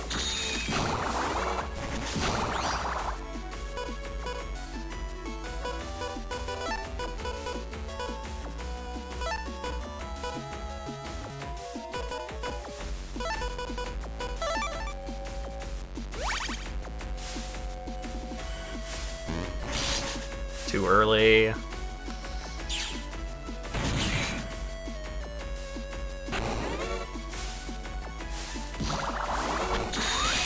Ow. Wind, fan, gate man.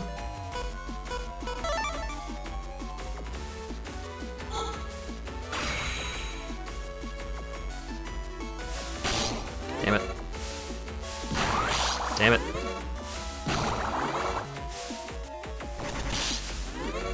No, it happened again. I'm gonna lose again because it happened again.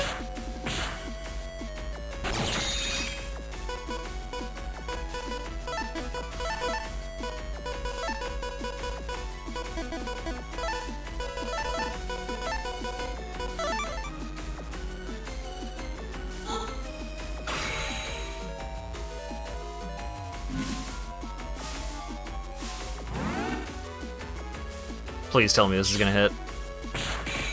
Fuck. A frame too early. A single frame of animation too early.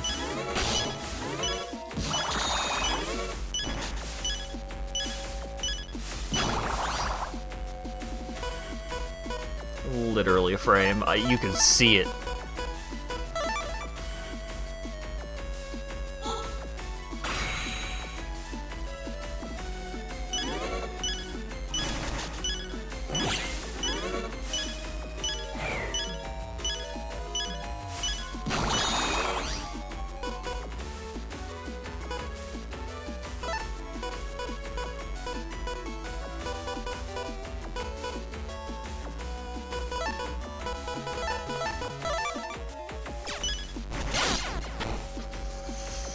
Fuck!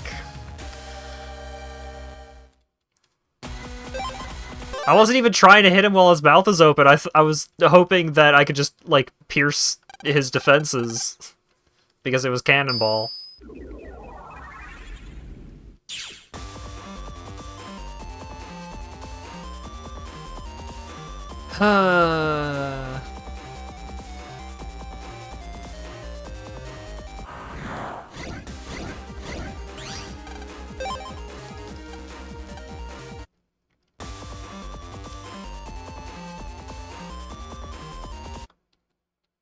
Skip.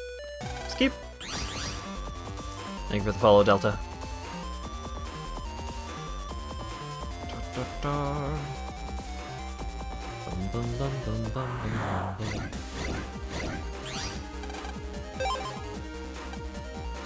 A follow for a good try. That try was so much worse than the first try.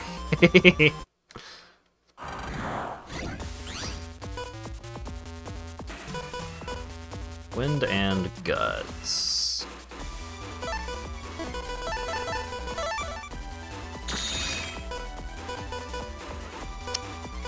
Unfortunate. Let's just add with these three.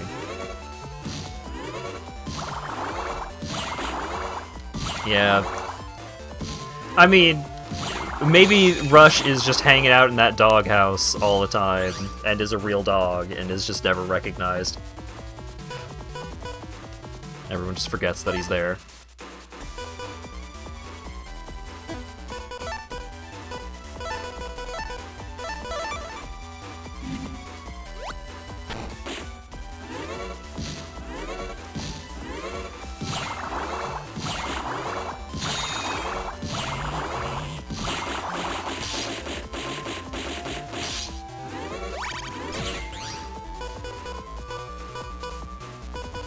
Win Fan Gate Man, and then Gate SP, just for funsies. Then Guts Man.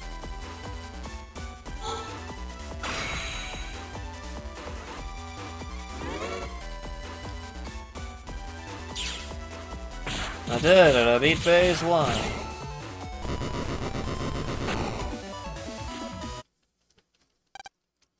Skip, skip, skip, skip.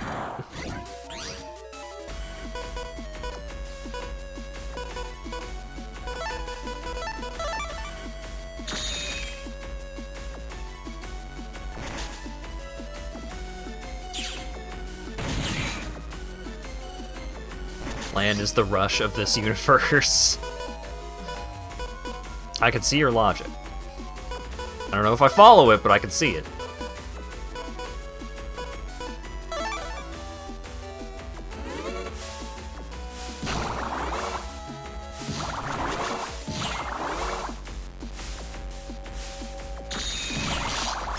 I was planning to move up, but then the head showed up in the up row. Threw off my entire plan.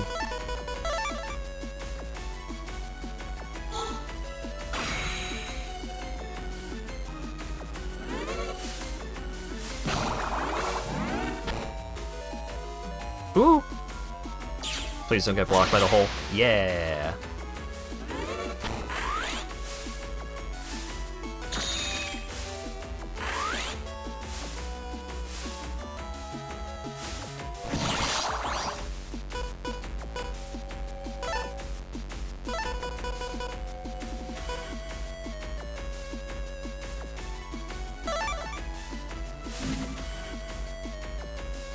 Alright, there's another 200.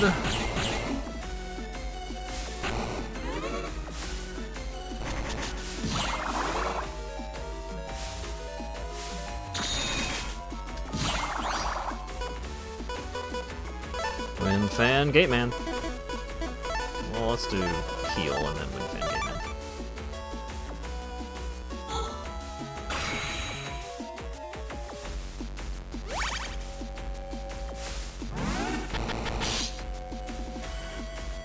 Alright, no heads to get in the way.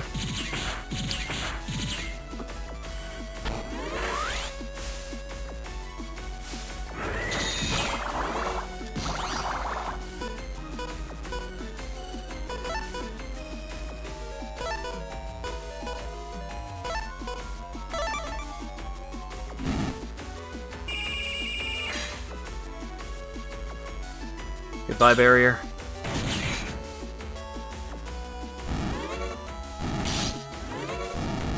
Stop.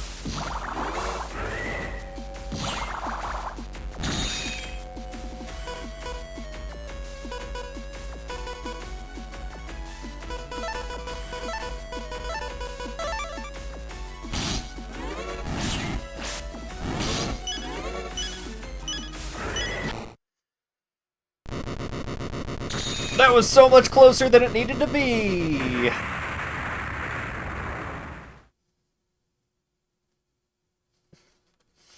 Why did the desk explode? Why did none of the servers explode? Why was it just the desk? I shouldn't be weak to that. It's fire. What? Whew. Lan. Lan, can you hear me? Mega Man? You awake? I think so. It was thunder breath? What? Oh yeah, the TV also exploded. Well, the TV exploding makes sense. There was a bomb on it. Did we do it? You bet we did. Gospel's history. Look, the servers are completely stopped. You're right. Wait. Hey, are you okay? Hello? Can you hear me? He doesn't look so good. He was in the electromagnetic field the longest. Huh? What? There's something on the floor next to him. A book? I'll check it out. It was an old diary with one newspaper page stuck inside. This news article is about that plane crash 5 years ago. Right. There was a bug in the plane computer. It was all over the news as the biggest net crime ever. So, what did this have to do with him? It was in the news as the biggest net crime ever, and this kid this kid's parents were probably in that plane crash, and he's just like, well, if net crime killed my parents, then that means I need to do all of the biggest net crimes the world has ever seen. I'm going to literally cause the apocalypse with net crimes, because net crimes killed my parents. It's like if Batman became, like, the world's biggest supervillain. It's like if Batman saw his parents get shot and then just started buying guns. And then one day he's just like, alright, now I've got enough guns to just shoot everyone. Like, what's your plan here, kid?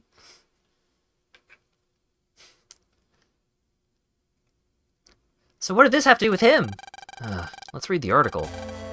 They learned many things from that journal. How the boy's parents had died in the plane crash. How afterwards he lived with his cruel relatives. How his parents' fortune brought him little joy. How he had grown to distrust everyone but himself. And more than anything else, how lonely he was. Gee, Lan, why do I feel so sad now? I don't know. I don't. Me too. These computers were the only thing that never betrayed him. Yeah. He used them to play at being an adult, making net friends, bringing them together to form gospel. all to get back at the real world that had forsaken him. Whoa, you're alive. I'm finished. Do what you will with me. There's no reason for me to live anymore. Come on, everybody's got a reason to live.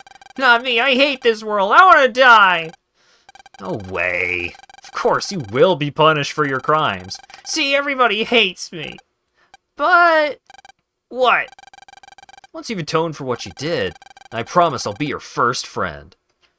He can make friends in prison. And also, there's no way that he's getting out of prison ever. He almost caused the apocalypse.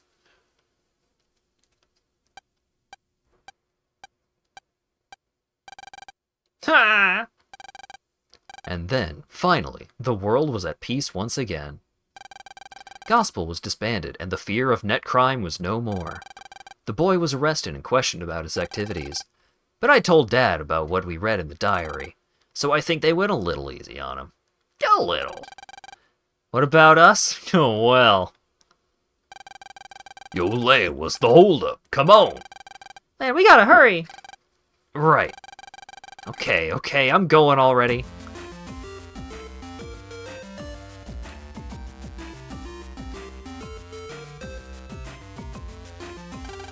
Hey, you brought some sticks, huh?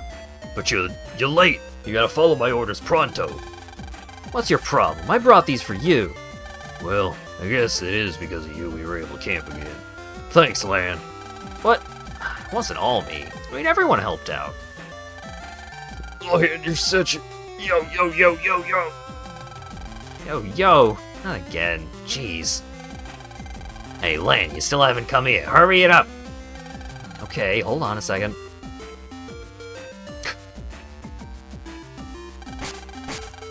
Shoot, shoot, shoot! That's good. You're catching all kinds of fish. I'll teach you how, Mr. Higsby. Want to try? Well, why not? Huh! Huh! Thud! Sorry, I gotta hurry to Yi. See you later, Higsby. Huh.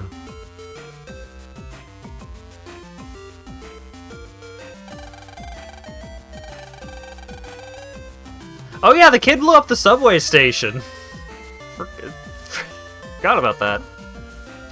Lan, where were you? Well, I'll forgive you since you brought so much. So, now you can observe my fabulous cooking. I am quite domestique. Oh no. Lan, I forgot a cutting knife again. What? Are you serious? You're pretty tiny, so be careful cooking that fish. Hey, I'm not a kid. Oh, you.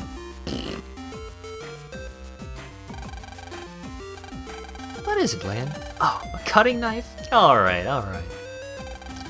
But it's been such a while since Dad came camping. Ha ha ha. I've been so busy. Sorry, Mom.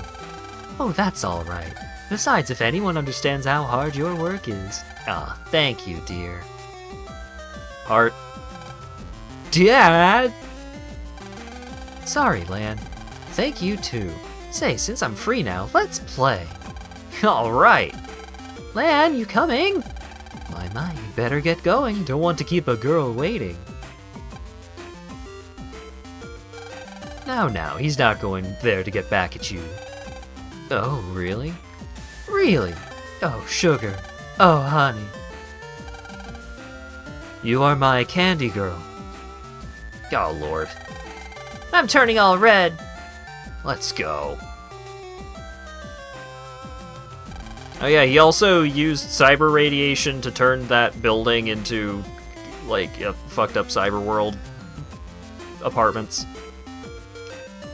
Huh, you're late. Yeah! Oh, Lan, I already got a knife from Chode. Thank you, Chode. Sure, anything for you. What? Nail, what do you mean by that? You were late! Chode, on the other hand, is very kind. But your knife's also important. Which one to use? What do you... whatever. Women. Can't live with them, can't live without them. Am I right?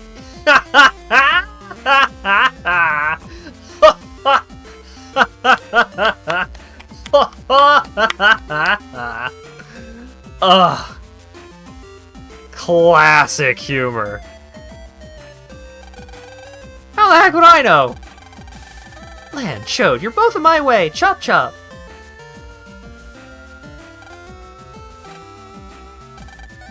Chode. What? I hate myself for saying this, but you really helped me out this time. Thanks. I want to say you aren't worth my attention, but you're forcing me to recognize you as a rival in many ways. I don't know about that, but your rival? Right, I won't lose to you. Neither will Mega Man. Right, I won't lose to Proto Man either. I just follow Chodo's orders. Anyway, get going. We got no time to chat with outsiders. Right, whatever, but before that...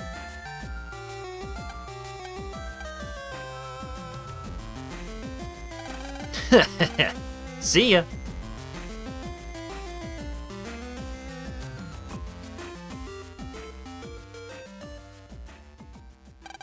Huh? Why are you all alone, Dad?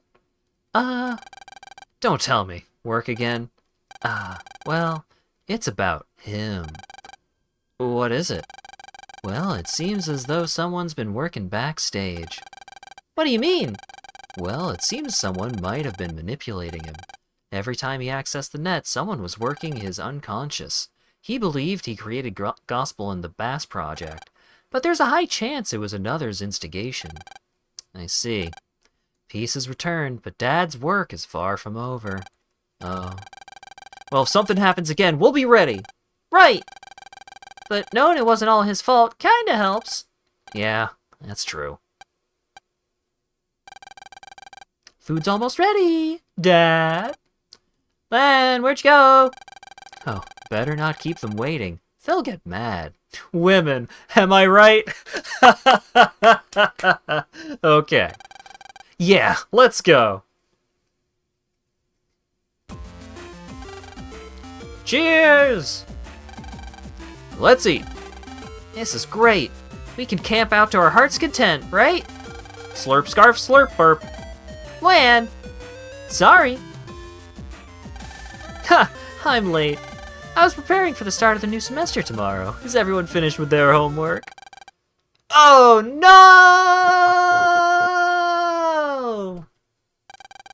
Oh no! Mega Man, our homework. Yeah, so much has been happening. I also totally... Lan, don't tell me. Ah! Oh no, there's a fire coming from the stove. Oh no! Wait a minute, of course fire's coming from the stove. See, Lan, you haven't done your homework. Sorry, but I don't have time now. Mega Man. Okay, Lan, let's go. Jack in, Mega Man, execute!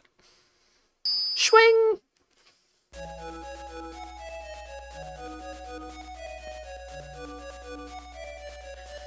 Dr. Wily is working behind the scenes. We got a squeakle hook.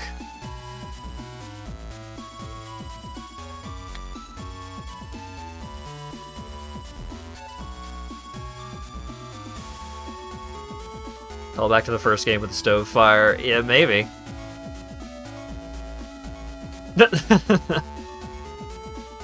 Ah, child gambling.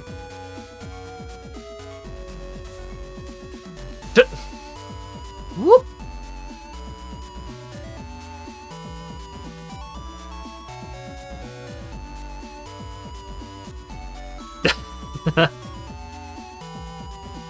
These are cute animations. Oh hey, that guy who died is fine.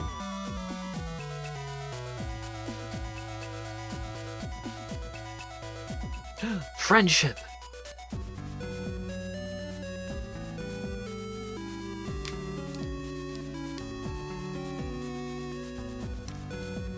You think he'd get an extension on homework? Hey, that's cheating. You can't blow those things up.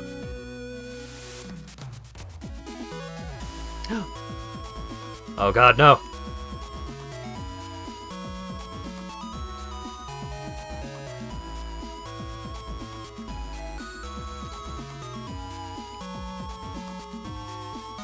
Blasting. Special thanks.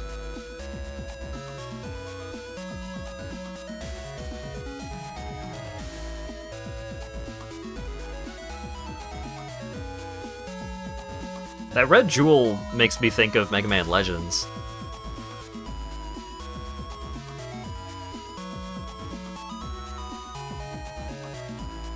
Thanks to everyone in Dev Team 2, all Capcom employees. And he's fine. And he gets to have a pet, too.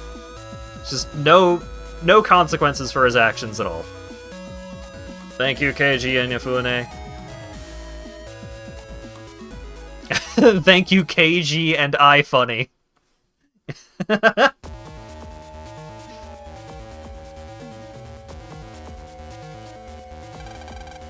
Insolence, face my judgment.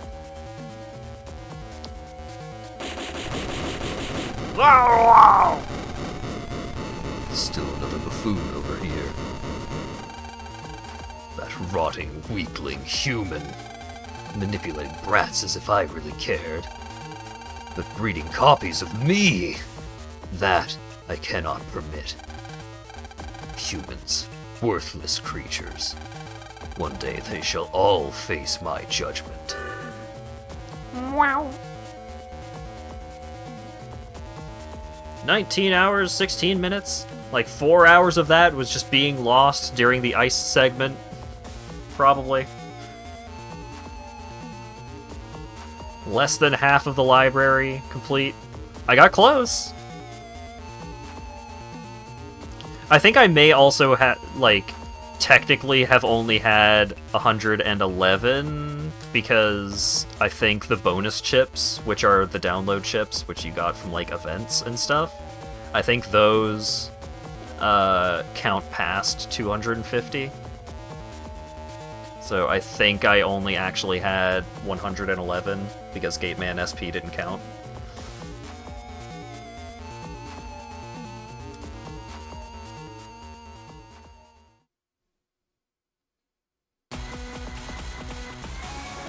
Achievement unlocked, true friends! I did it, I beat Mega Man Battle Network 2. And it took it took basically exactly 2 hours. Like, I started playing the game like 6 or 7 minutes into the stream, and currently I have been streaming for 2 hours and 7 minutes. So when Burke made an estimation that there were like 2 hours left in the game, he was exceptionally correct. Mega May defeated. Yeah, I guess May is almost over now. So it's gonna be a little bit before I start up Battle Network 3, but I will be doing that. I think I'm gonna play white version, because I saw... Who was it? I think it was Desert was playing Mega Man Blue recently. So I don't want to... If I can avoid overlap with other streamers that some of my viewers watch sometimes.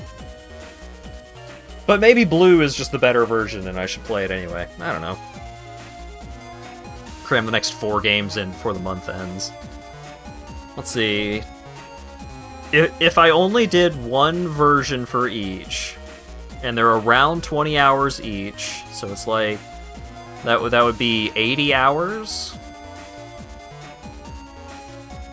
So if I do nothing but play Mega Man Battle Network for the next several days and sleep like 4 hours, I think I could do it. Oh wait, no, it's almost the 28th now. Yeah, it might be a little tight. Might be tough. Anyways. That was Battle Network 2.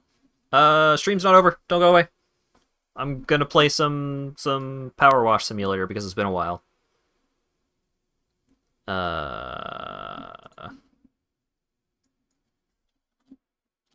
Wash you soul.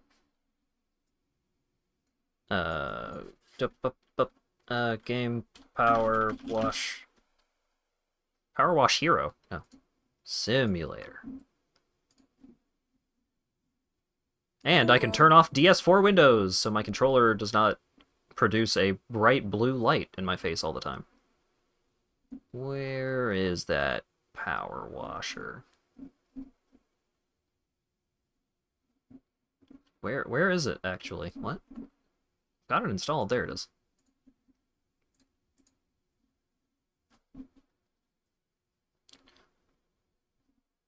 I feel like it's also been a while since I streamed a game with mouse and keyboard controls, now that I think about it.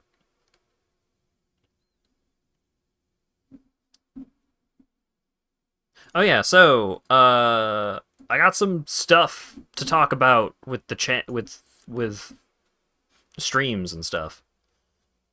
So if you're not interested in PowerWash Simulator, I don't have an exact plan for Monday, but Tuesday is more Yakuza 6, and I think next Thursday I'm gonna be playing Street Fighter 6, because I think Street Fighter 6 comes out next Thursday. I'm pretty sure that's correct. And you can join the Discord if you have requests for games, and you can put them in the suggestion channel and stuff. I do look at the games in there, and sometimes I play them. Usually they go on the to play list, but then like 30 new games will come out that I want to play, and sorry. Anyways, clean the Ferris wheel. Bree Strobe, Muckingham Recreation Ground. Allow me to introduce Transmaster, the world's first techno Ferris wheel. We're going to be powering it with our epic 10,000 watt generator that we had in the garage from the old rave days, and we'll sync it up to change tempo with every bangin' tune. It's going to be mega. man. Haha, all planned. When the break beats kick in, it's gonna go absolutely bananas. Got the old generator hooked up currently, so feel free to turn it on if you need a bit of rotation action. We'll hook up the rave generator when you're done. Bring it. Good. So, oh wait, no. As soon as I start, there's gonna be text messages from someone. Yeah.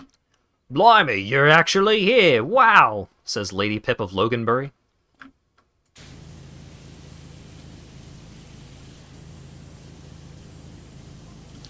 Management makes us speak all old world to all external contractors and then wonder why nobody turns up.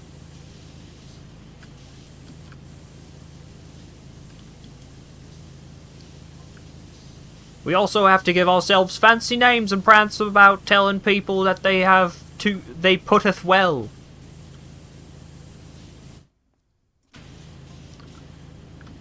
Literally have to talk like that all day. It's not right, is it?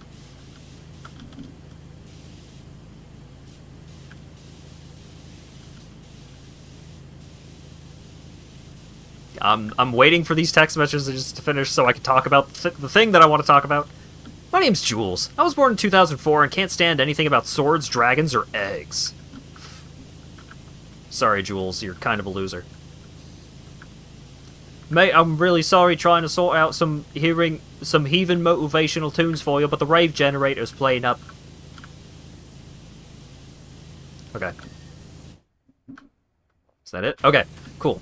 I have been working on getting a VODs channel on YouTube up and running, and it's been kind of a pain in the ass because there's been a couple of things that have not been functioning correctly on YouTube's side, but it's in a bit of a weird spot. I think I talked about this last stream or recently, but the format of the VODs is going to be a little different for the first couple of VODs because I lost the local recordings for them. I have highlights of all of my first couple of streams that I did when I started streaming full-time, basically. So I think there is like minutes of lost footage, but I'm pretty sure most of that was just me dealing with tech issues or something along those lines, so it should be fine.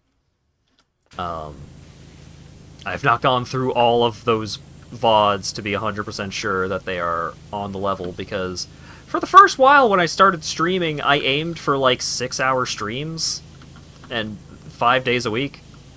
And that was a lot. And then also, I aimed for 6-hour streams, and some of them ended up being 10-hour streams, like when I'm playing Path of Exile and stuff, so, yeah, I'm not going minute by minute on all of those, I'm sorry. But, so that, getting that channel, up and running, I'm making progress. It should be...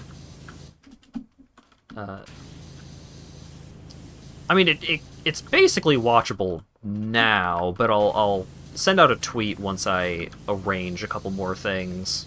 The channel is technically up and running. There was a link to it on the Discord recently. But yeah, I'll tweet that out, put it on the channel description and all that once it's a little spiffed up. Just a little bit. Right, train of thought. So, yeah, the first couple of streams are formatted differently because they are separated into different, like, highlight chunks.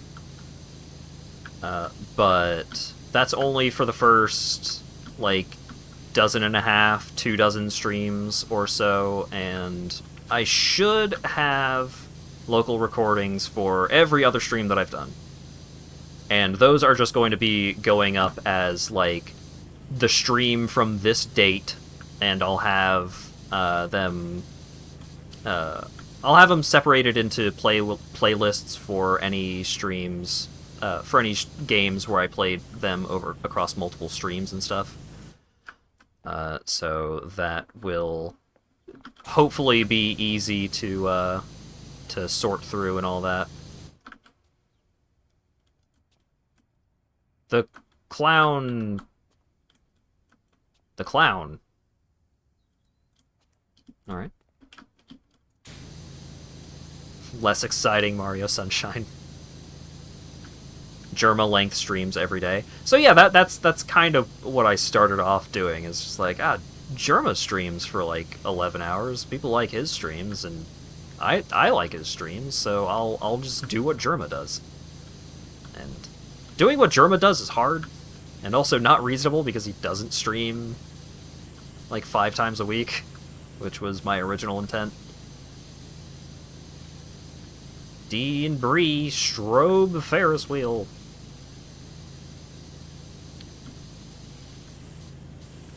But yeah, the VOD channel, I'm going to try and make it as navigatable as possible. I don't know exactly how the keyword system works on YouTube, but maybe I can use that to make it easy to like search individual games that I only did like one-offs of.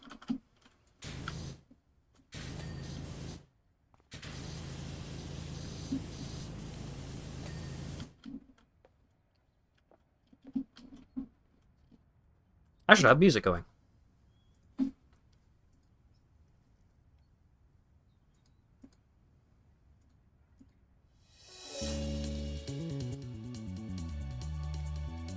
And where's my Spotify readout? There we go. Remember that you had to bully me down to the current schedule. It was... Okay, so here's the thing, is... I was talking to Lawyer Dog about this. There was a while back when Lawyer Dog was in university where he did fairly regular streams, but he would stream for... The way that he put it was, he would stream as long as there was someone else to be in the voice chat with him. So sometimes he would just do 20-hour streams, and he would do, like, multiple streams like that in a week. And, you know, even if I could, and maybe I could, if I really put my mind to it, even if I could do something like that, who the fuck is going to watch, like... Who is going to want to watch all of that? Who could keep up with all of that? That's too much. So, like, you know, expanding the time frame that you stream can bring in, like, new viewers, a wider audience, and stuff like that, so... You might not always have the same folks hanging out all the time, but you get new folks, like folks in European time zones can make it to streams a little easier if I streamed earlier. That's a fair point, but I feel pretty comfortable with like the consistency that I've worked myself out to. So I don't know if I'm going to be changing the way that I do my regular streams at all. I do want to do more event-style streams. I want to do more stuff like the Mario races. I want to do more stuff like the frickin' retro game stream. That was weird fun. But...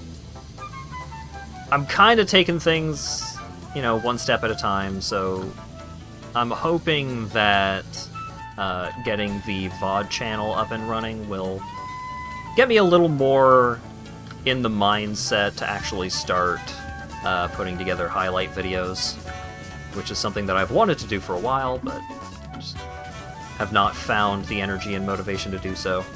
But is something that I would like to do sometime fairly soon.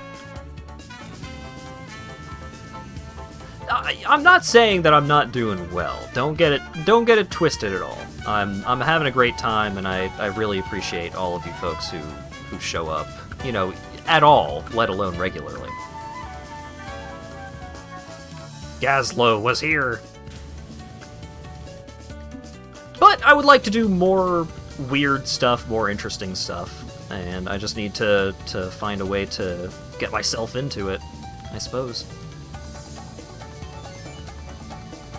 But yeah, VOD channel is underway. It's in the works. I'm getting it put together. So hopefully that'll make it drastically easier to catch up on streams that folks missed. Believe me, I know that watching VODs on Twitch is trash garbage. It's so bad in comparison to just watching stuff on YouTube.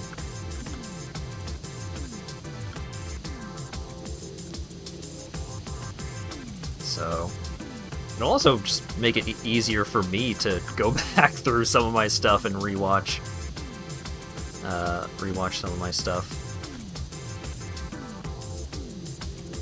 which I have done in the past, which, you know, is the most difficult part of trying to make highlight videos, is being able to stand watching your own content, and that's never been a problem for me.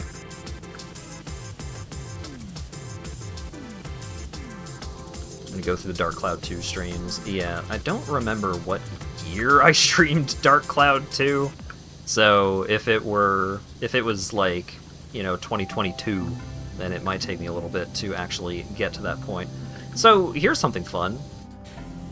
YouTube has an upload limit, and if you reach a certain level of verification on your channel's account, then you can expand that upload limit, so you can upload more stuff past that limit.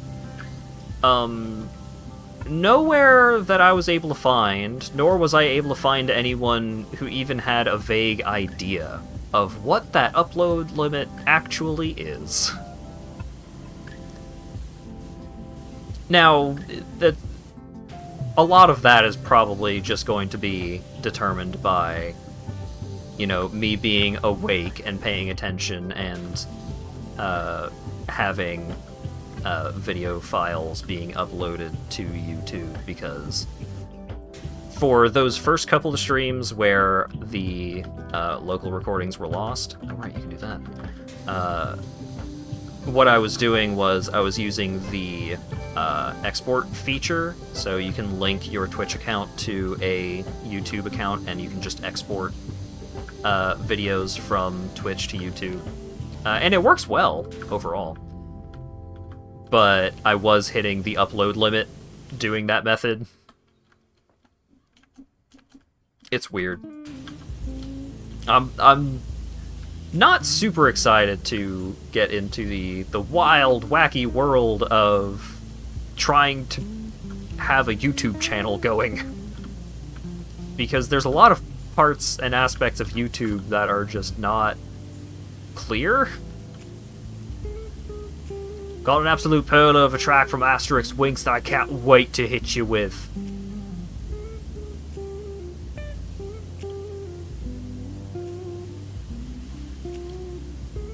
Gonna float away to the cosmos when you hear this, just a sec.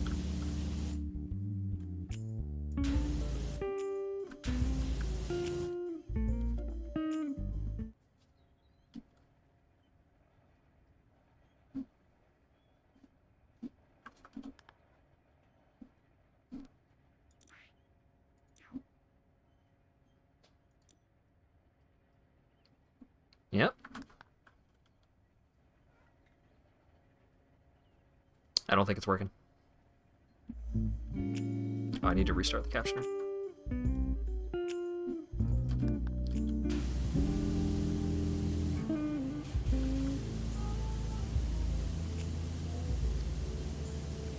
I have now completely lost my train of thought.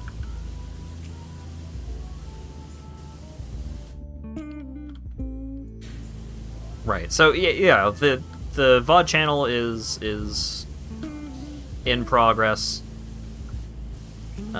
It still needs to be prettied up a little and just spruced up a bit in a couple of places, but it should be pretty good to go sooner than later.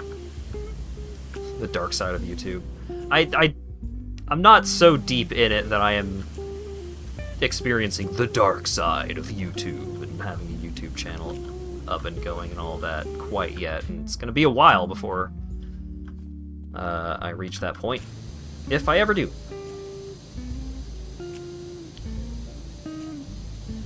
But I mean, part of my plan is I'm not really going to be focusing super heavily on YouTube, like especially over the streams. Like the streams are just going to be the focus for sure, and YouTube will mostly just be for highlight videos and stuff to drag more people into watching them live. Ho ho! Delightfully devilish. YouTube seems weird lately. So, I mean, YouTube is always weird in various ways, but it's kind of funny that some of the ways that YouTube has been weird lately is kind of in my, like, in favor of people like me, because I get recommended just, like, random, like, gaming videos, gaming VODs, of just, like, folks that I've never heard of with, like, 8 views, and I'm getting recommended those in my little sidebar instead of just Plastic Love over and over and over. So it is kind of funny that if that continues to be a thing, then I could end up benefiting from it, but it's not going to be something that I rely on. I mean, I mostly just rely on word of mouth and posting my links to various Discord channels that I'm in, and even then, I don't post my link in all of the Discord channels because I'm shy.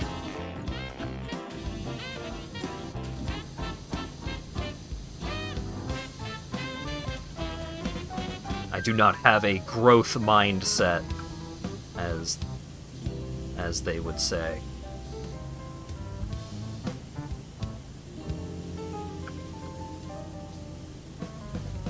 Yeah, and I think like the changes to the algorithm to just be like, hey, sometimes you will get recommended just some complete nobody that maybe you'll find funny.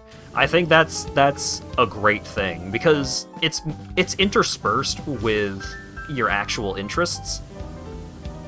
You know, random YouTuber with like 100 views is not making it so that I don't get recommended Germa videos. Like, I'm still getting recommended the videos from people that, you know, I watch somewhat regularly and all that. You know, I still get what I want. It's just in addition to that, interspersed, sprinkled in, a little bit of seasoning, I will get random gamer folks. And that's fine. A more, you know, ground level friendly kind of algorithm.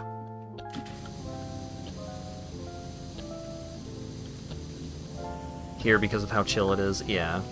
I don't exactly intend to go out of my way to, you know, just specifically try and get the kind of crowd that Vinny and Germa will get on the regular.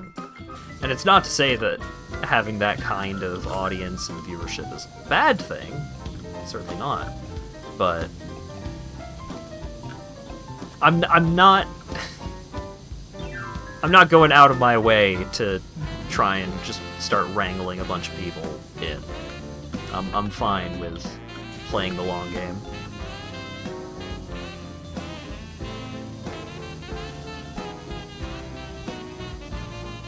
Which you know, for all practical purposes, maybe not the best approach, but I'm just not a particularly aggressive kind of person. That kind of thing doesn't come naturally to me.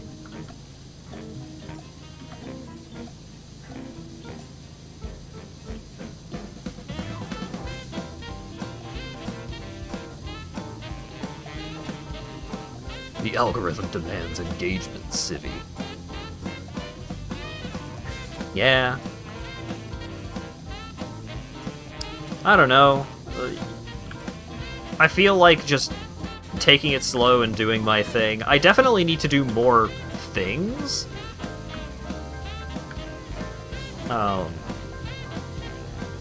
Because like that stream where I just like spent hours trying to get a classic video game console to work. Like, that stream was a lot of fucking fun, so I would be more than happy to do more of that kind of thing. I just need to actually come up with ideas and then actually execute on them. So, I don't need to go out of my way to be aggressive marketing man, but I shouldn't be lazy. Big thing is I just need to find creative sparks and roll with them. Which is how the VOD channel started happening. It was just like, someone mentioned, like, hey, is this VOD, like, are these streams missing? And I'm like, oh shit, you might be right. You know, I could just start that VOD channel now. And I did it. Comedy sketches blend. Ah, the lure route. I'm a huge fan of Loading Ready Run. I mean, they got their start with sketch comedy and stuff like that, but I don't know how well leaning into that as my like primary thing would go these days. They get AI to do that for you.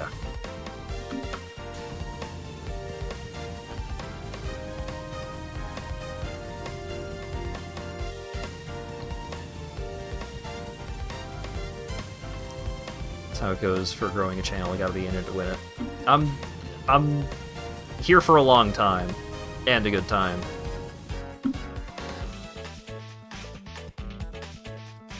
Which doesn't exactly work out, but whatever. I'm having a good time streaming video games for you folks, and I hope you all enjoy the streams as they come. I'm just glad that I stick to the frickin' schedule. Well, not exactly. I start late way too often, but I stream 4 times a week most weeks, and usually for around 4 hours. Gotta take pride in something. I'm a great entertainer. I'm happy to hear you say that. You also put out some good vibes with your stuff, Dura.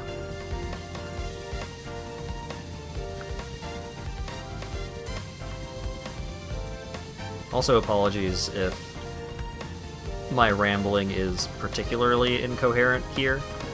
I was a little bit wiped out today. I was worried that I wasn't going to be able to actually pull a stream together. I was feeling bad, physically. But it ended up working out. Every time I eat pizza, it's like, delicious. Alright, time to go about my day normally. And that doesn't happen. But by God, pizza's delicious. The schedule could use more Spelunky. I say this, people don't listen.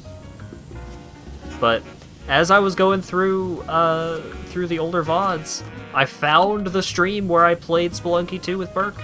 It happened.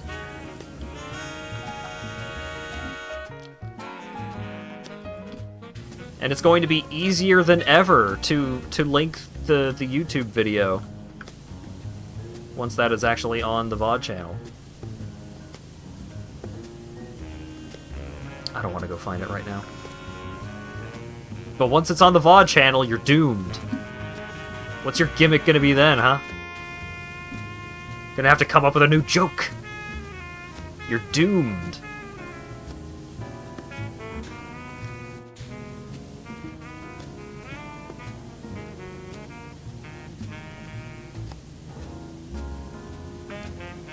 More Spelunky, we didn't beat it. Ugh. I didn't want to beat it. It's not fun.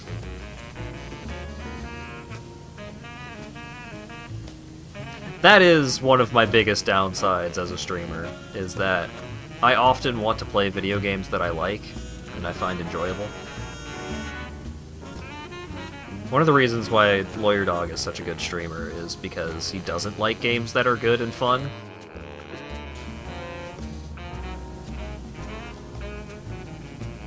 It's a very important quality to have if you want to be a high tier quality streamer.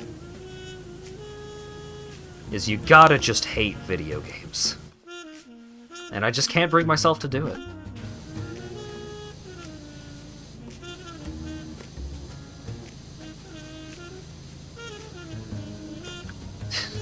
I mean, I say that as a goof, obviously, but you know, one of my favorite video game content creators is Chip Cheesem.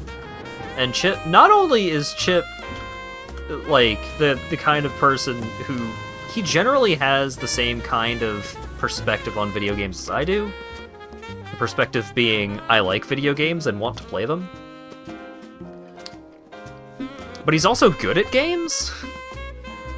And it's a weird combination to have in a content creator that is still making content. Like, a lot of content producers like that had their heyday in, like, the Something Awful LPs era of video game content.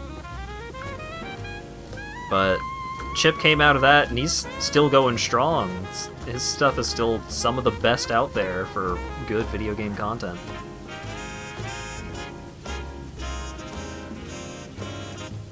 So in some ways, I think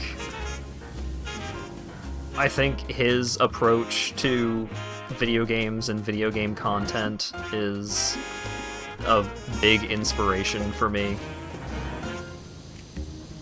Just like, I want to play games that I really enjoy and share them with people and show off like tons of cool stuff that is present in the video game and all that jazz. That's the kind of stuff that I'm into.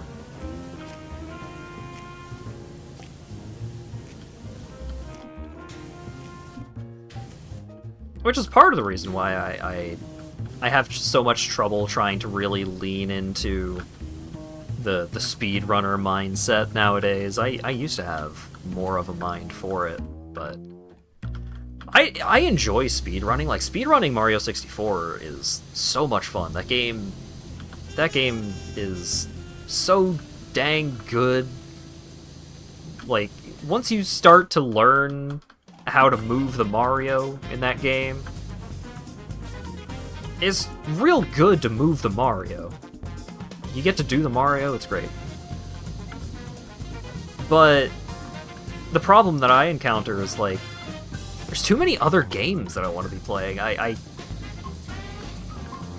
can't be playing this. I can't just be playing Mario 64 all the time. Like, 4 new games just came out that I want to play all of them on stream because they all look so good and I want to share them with people. And sometimes that's not the best plan if you want people to actually show up, because it's like, oh right, yeah, I'm streaming the new game, and so is a bunch of other streamers, and a bunch of people aren't going to show up to the stream because they want to play it themselves. But, man, it's fun.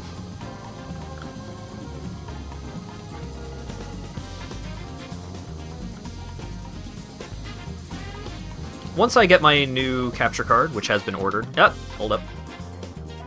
Nope, nope, not looking good for the music, mate. Uh-huh.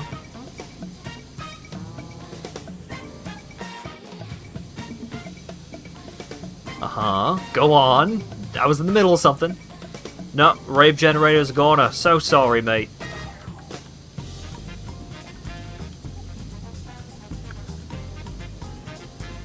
Okay, that's it. So... Once I get my new capture card, I do intend to stream some Tears of the Kingdom. Maybe by the time that I actually get the capture card, I'm not gonna want to anymore because maybe I'll be done with the game. Not happening. I'm not playing enough of it for that to happen within the next goddamn month of my life. But you know, sometimes you just gotta throw a sacrifice batter at the plate. Sometimes you just gotta take one for the team and be like, yeah, I know some people are not going to show up for this because they want to play Tears of the Kingdom themselves, but that game is so much fun. The game is so good.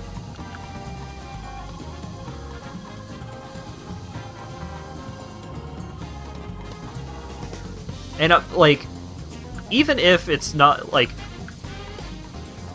even outside of the, like, I want to share this game with people angle, I kind of want to see what people think about the way that I play the game, if that makes any sense. Just, like, see people in chat losing their minds over me, like, brute forcing the most ridiculous solution, and it's not even like a fucking Looney Tunes solution. It's just like, oh, you can just climb up that. You can just position that weird and climb up it. Like, you didn't make a rocket shield, you didn't do a crazy bomb jump. No, you just climbed up a thing that you're not supposed to climb up.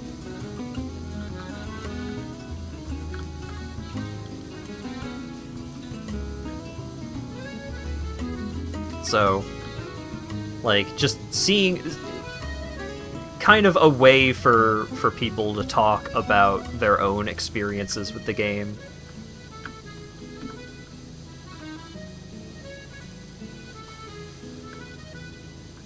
I don't know.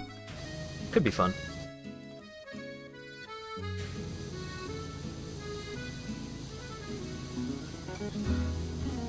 And it's seeing people talk about how much content is in that game has been pretty fun. So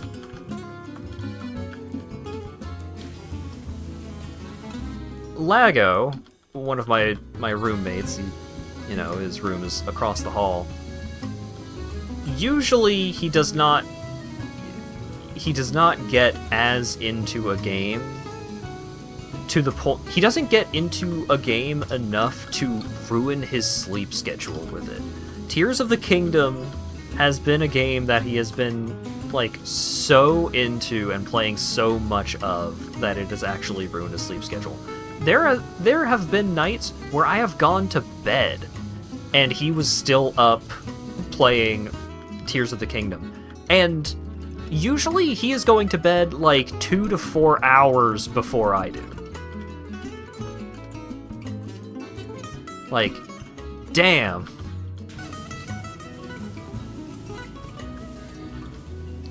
It's a real special kind of game. And I was kinda hoping that it wouldn't be this good, so that way I could still rally for Hi-Fi Rush being the game of the year. Because Hi-Fi Rush is one of my favorite video games of all time. But Tears of the Kingdom is really something else. Tears of the Kingdom is...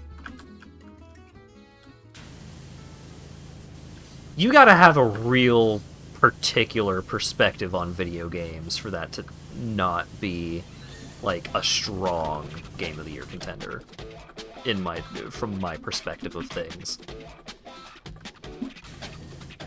I'm not saying it's wrong. You would be wrong to think that. but I have trouble thinking of someone who would not put, like, someone who has played Tears of the Kingdom that would not put it in, like, their top 3. Lawyer Dog would probably be one of those people, I guess. But, I don't know if Lawyer Dog will have a top 3 video games of this year. I don't know if he's going to play 3 video games this year. So I don't know how much stock to put into that.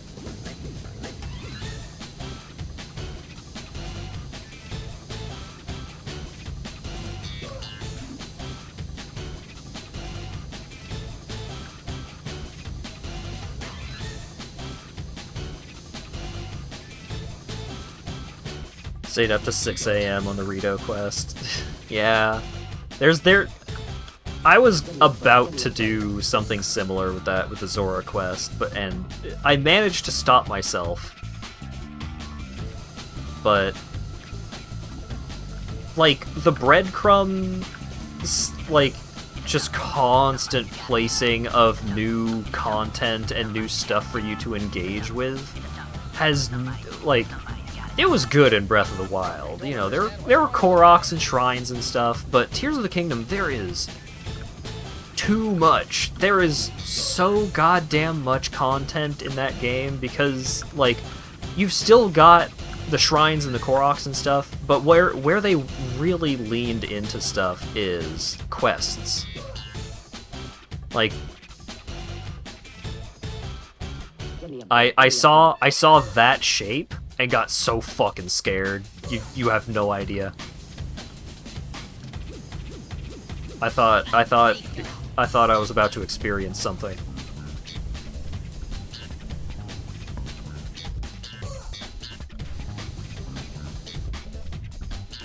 There's been a lot, like, there's been times where it's like I'm just so into the thing that I'm doing that I'll just, like, leave little marks on my map where I know a Korok is. And Koroks usually don't take that long to do.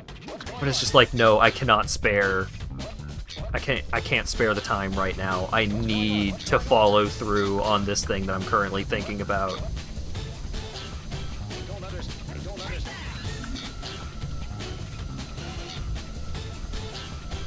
Oh, come on, where am I missing? Under here?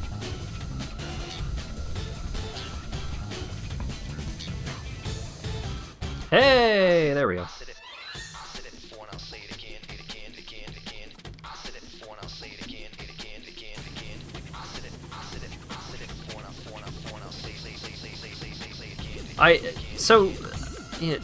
I've got like 20 hearts now. I've got like 20 hearts and 2 stamina wheels and like a pretty solid loadout of gear.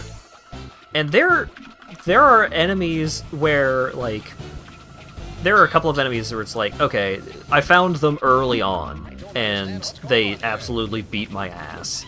And so I was like, okay, I'll come back here later once I've got better, like, more health, more healing, better gear and all that. And here I am with 20 hearts and, like, a full food inventory screen and, like, upgraded armor and good weapons and good gear and all that. Like, I'm feeling confident, and then I get into the fight and they just beat my ass. Like, there are combat encounters in this game that are just straight up hard.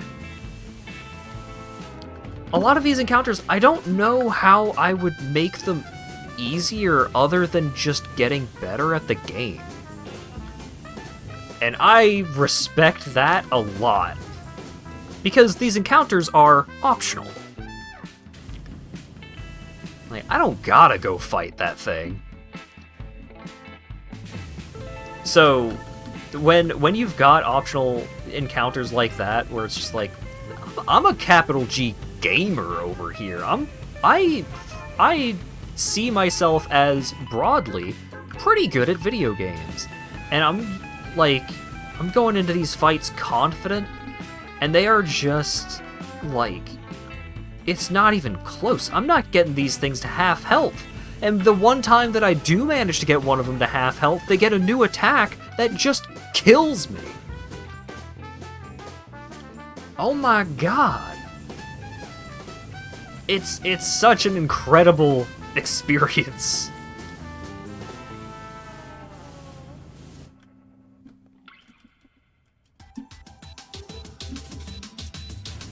Yeah, like, you have so many tools, you have so many ways to deal with more difficult encounters, so they give you more difficult encounters.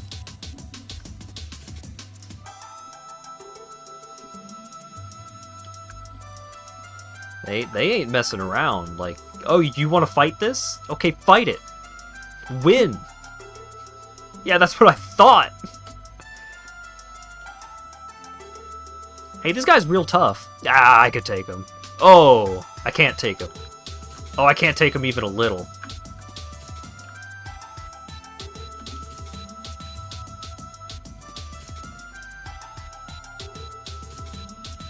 Didn't think that Nintendo would have the balls to make a difficult game in this day and age. Yeah, I mean, Metroid Dread was tough, but the fact that there is just so much stuff in the game makes it so that you can have more... You can just make a fight really hard. Because the way that the game is designed, it does a good job of managing your expectations. Like, hey, this thing's hard.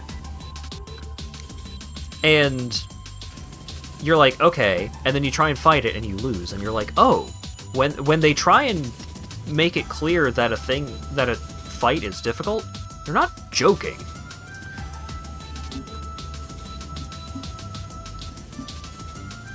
And so, like, that feeling is established well.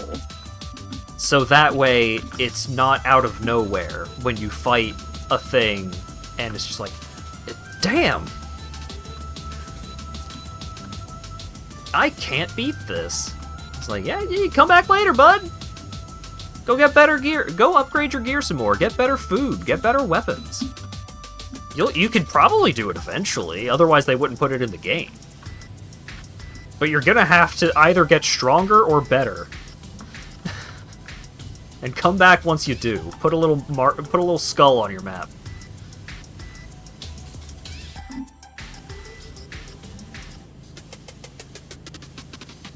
And I really appreciate all that.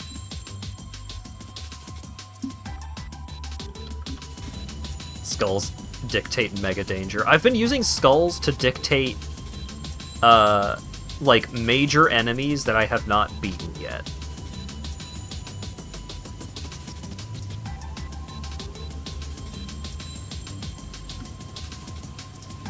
And it's not always because I can't beat it. Like, there's a couple of, like, strong enemies, like, enemies that would be kinda tough in the early game. Like, there's a couple of those that still have skulls, because I just haven't gone to fight them. Or, like, I'll see an enemy while I'm just, like, you know, sailing through an area, and it's like, oh, I need to come back and fight that guy. So I'll put a little skull there.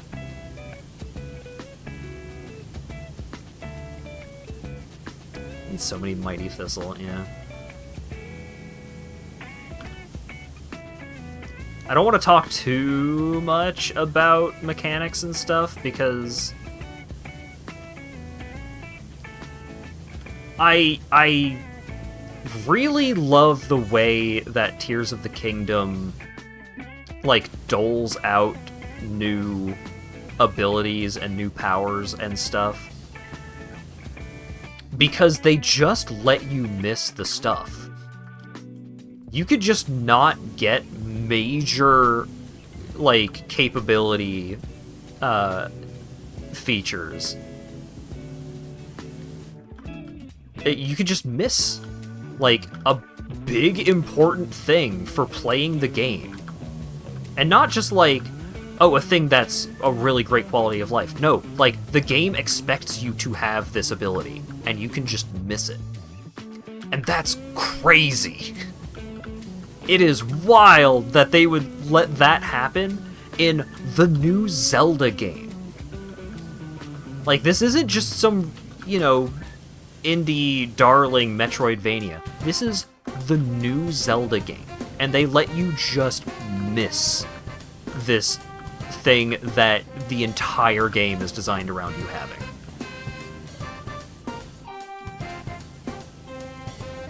And there's a lot of stuff that you just unlock by, like, doing quests and following quests. It's something that, like... It's something that kind of made me think, like, this game is kind of doing quests like RuneScape does quests.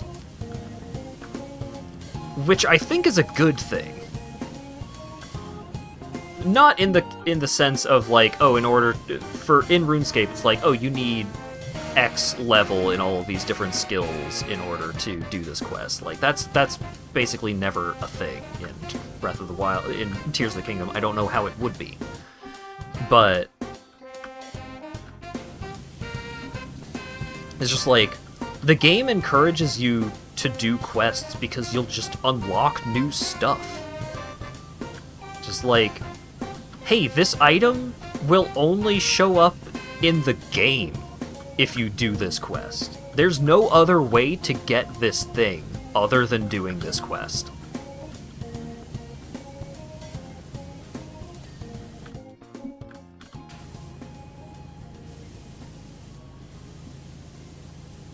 I'm not going to say exactly what these things are, because I don't want to spoil that kind of thing, because the discovery of that kind of stuff has been some of my favorite moments in the game so far. But speaking of my favorite moments in the game so far, like, there's been moments where it's just like, I get this? I can actually get this. And it's like, what is this? What is this cool-ass thing that I just got? And there's, like, really great moments like that. But then there's also, like, really cool story moments. Like, it is a game designed like Breath of the Wild, where it's just like, just go out into the world and do stuff. Like, here's your major quests, everything else is just like, you know, you do you. Whatever you feel like doing. But, like, they found places to put a lot of narrative into the game. There's a lot of plot in this game, and the plot is good. Like, there's a story moment in the game that I think is one of the coolest story moments in any Zelda game ever. Maybe the coolest story moment in any Zelda game ever. And they fit that into this game that was entirely designed to be, like, so open world, so, like, just do whatever you want, approach things at your own pace. Like, so many things you could just, like, find and do out of order.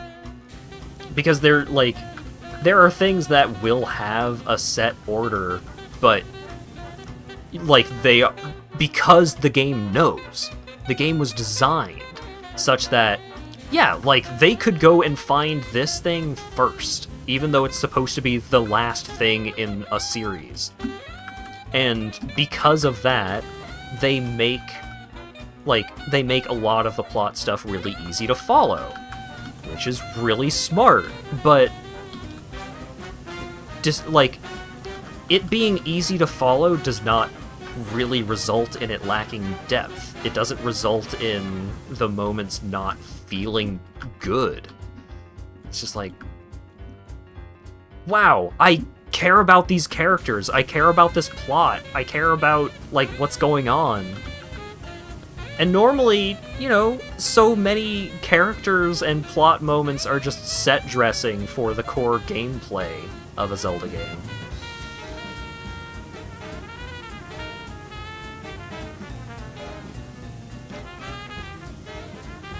But in addition to being an extremely fun game to play, with like tons of interesting content, it's also just like it's good, just good story, good setting, good development.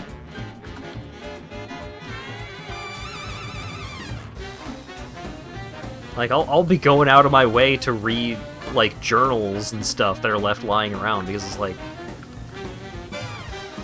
Not all of them are slam dunks, obviously. Not every single line you read in the game is going to be mind-blowing, but... You know, so... There were moments where it's just like... I was just reading just a random journal, or what I thought was a random journal, and then I read what's actually in it, and I'm like, oh, damn! Okay, cool! I'm glad I found this little book just lying in a tent in the middle of nowhere. I feel more enriched in my experience. I know more about the world and the people. It's great. It's so good!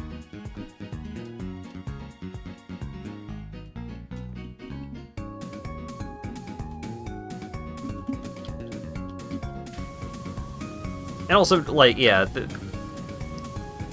because there is so much just content in the game, the content takes many forms, and some of the forms are just like, there's fun dress-ups to do.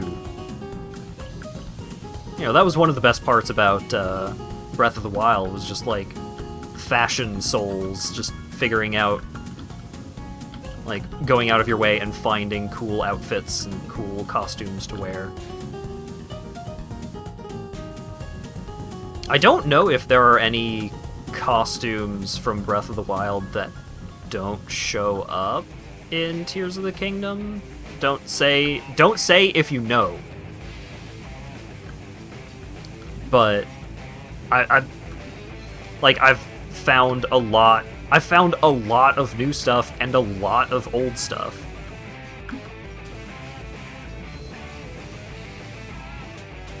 There's just so much stuff. And they're so creative about finding new places to put stuff, which is, like, kind of a silly thing to think about, of just, like, wow, they found new places, wow, the world map is kind of similar and they found new places in the world map to put stuff, ooh, but the world map feels very different while feeling just familiar enough. Like, they found a really good balance of new and old. Just in general, like, it's such a good sequel. Because there is so much about Breath of the Wild that they brought over. Because it's like, hey, people like this mechanic. People like doing this kind of thing in the game. So we're going to bring over that stuff and also, like, expand upon that stuff so that people can do that kind of stuff in new and interesting ways.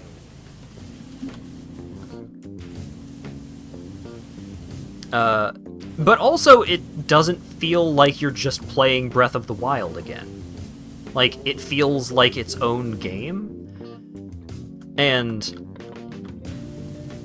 I feel like people who were, like, super into Breath of the Wild are still going to, like, they're still going to find enjoyment and fun in Breath of the Wild that is not exactly present in Tears of the Kingdom, and I think that's a good thing. Because something that's nice about, you know, media... Well, okay. I don't want to get into a whole thing about this, but broadly speaking, something that is nice about media is when a new thing comes out, that doesn't mean the old thing no longer exists. There are cases where that is not a true statement. You know, fucking Overwatch 2, whatever. I know. I'm not going to get into a whole thing, but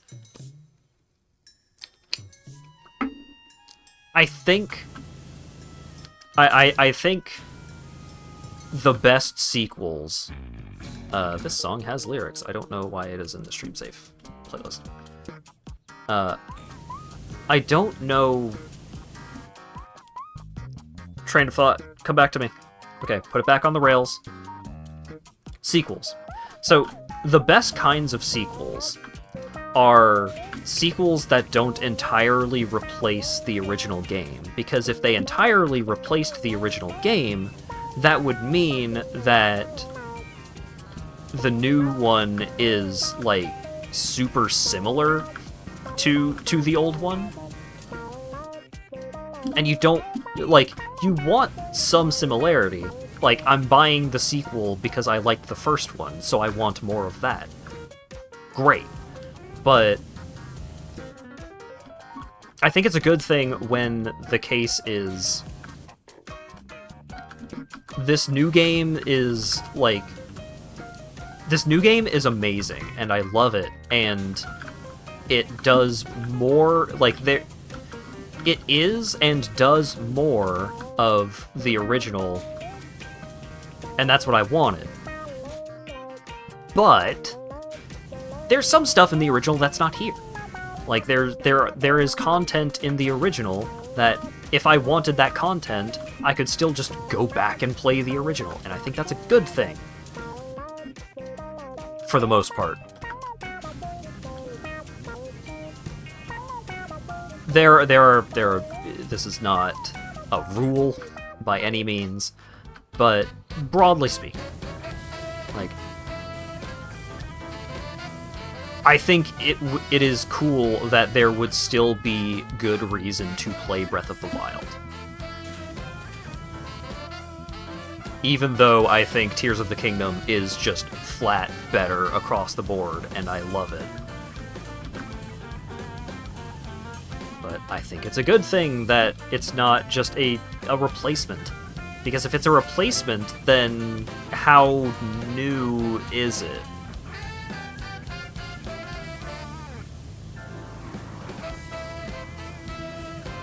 And I think most of the situations where that is not the case are like live service games and games where you are expected to play regularly, or like multiplayer games over a long course. The Ferris wheel surpassed my Helter Skelter as the tallest ride at Wangerloof Carnival, but can it cycle through 12 customers a minute?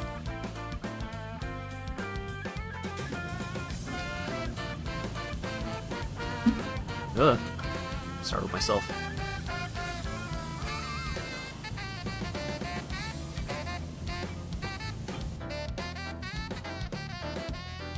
Tears of the Kingdom blows Breath of the Wild so hard out of the water it kind of invalidates it.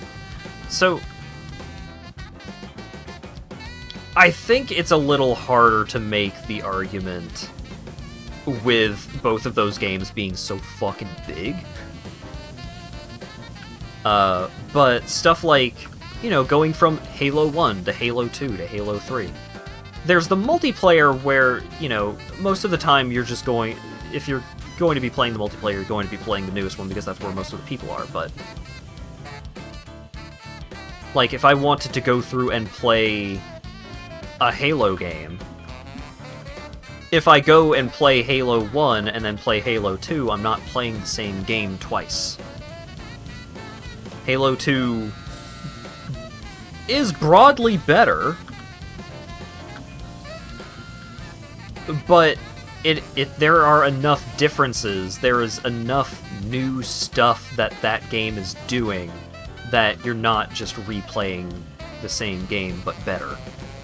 Like, it is still a unique game, it is still its own entity that has value.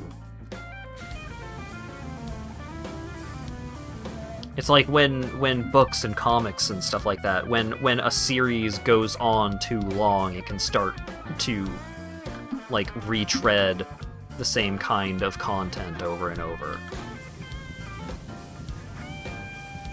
So when it's done right, like, you're not just doing the same thing over and over, you're getting new stuff, they are developing the experience in a way that it is new, and better, but it is not just a flat replacement.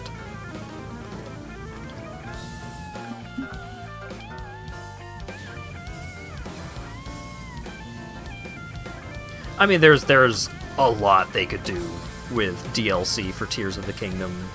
Like, they did a lot with the DLC for Breath of the Wild, and there's so much more on top of that. Ryan Shu on guitar! There's, like, if that was the kind of stuff they could do with Breath of the Wild DLC, what are they gonna do with the Tears of the Kingdom DLC? Because they're gonna do it.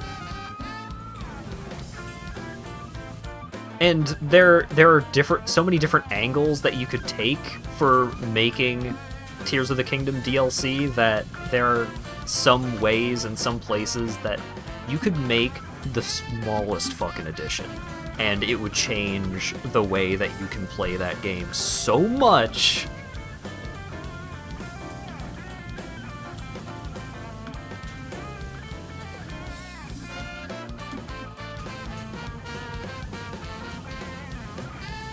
I don't think that Tears of the Kingdom is necessarily likely to create a wave of games designed like that.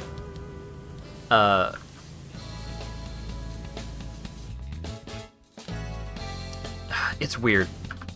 I don't think there's going to be as many knockoffs and ripoffs explicitly of Tears of the Kingdom, because, like, it is a sequel to Breath of the Wild. So it is still a game that is very much based off of the design, like the core design of Breath of the Wild. It just expands upon it and improves upon it in almost every way. So, you know, any game that is broadly like that comes out from now on, you could say, you know, Tears of the Kingdom ripoff, but that would just be an extension of Breath of the Wild knockoff, like, ooh, super heavily inspired by Breath of the Wild. It's like, yeah. Ooh, this is super heavily inspired by Tears of the Kingdom, which is a direct sequel to Breath of the Wild. That's another thing that's crazy about Tears of the Kingdom. How many mainline Zelda games have been direct sequels?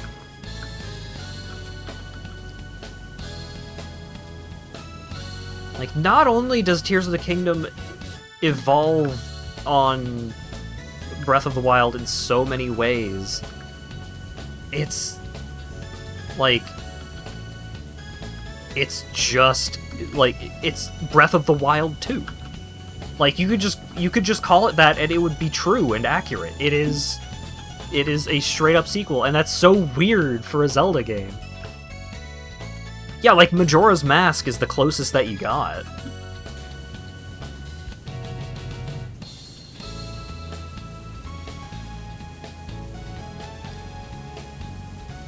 And, you know, Majora's Mask has a lot of issues, but you could do a hell of a lot worse than taking inspiration from Majora's Mask.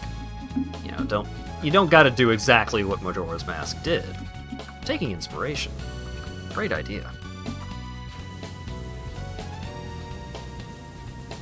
Right, so I didn't really consider the mobile games. Four Swords Adventure, Four Swords was the one on GameCube, and Four Swords Adventures was the other one, right?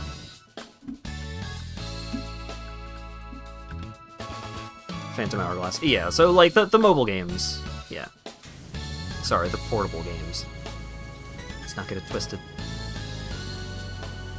But I'm thinking just, like, major console release. And I think Majora's Mask is, like, the one.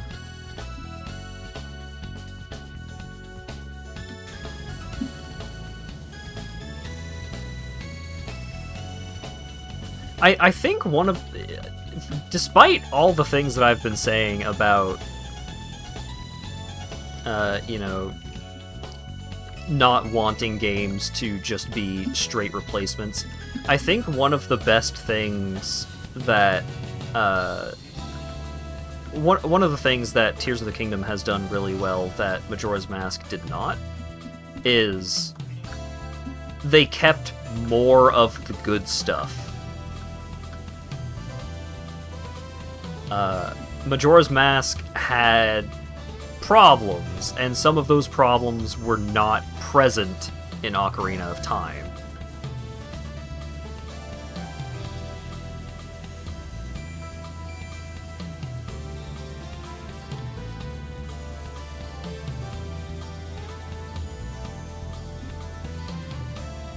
So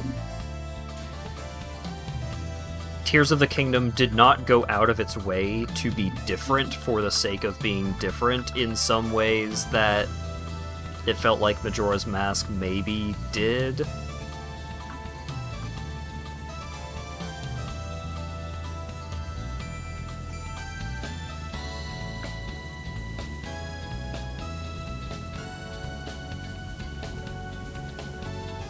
I should stream Ocarina of Time at some point.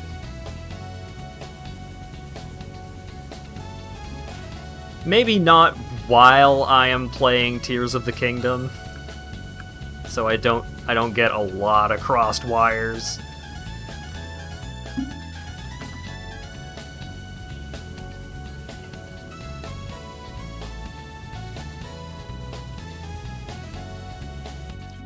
OT stream confirmed.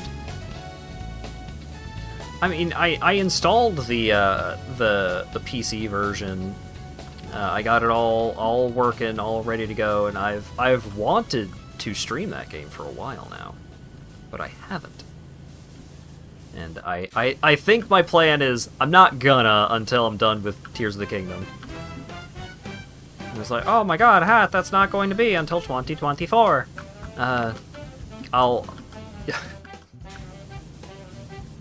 I got other games to stream. I don't need to rush into Ocarina of Time.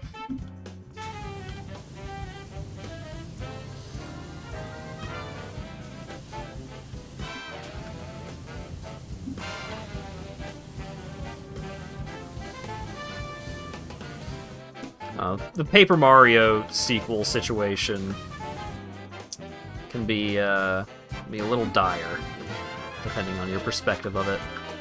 On the upside of the Paper Mario sequel situation, the writing in Color Splash is pretty good.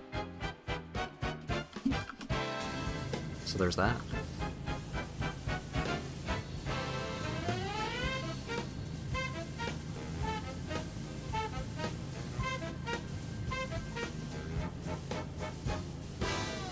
Don't want to play Color Splash? Neither do I. So there's some problems with the Paper Mario franchise. But also, I'm the kind of dweeb that like quite enjoyed Super Paper Mario. I thought turning that series into a action RPG was a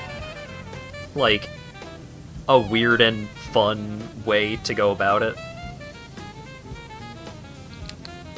A lot of people were not down with like making the game not turn-based anymore, but I thought it worked out.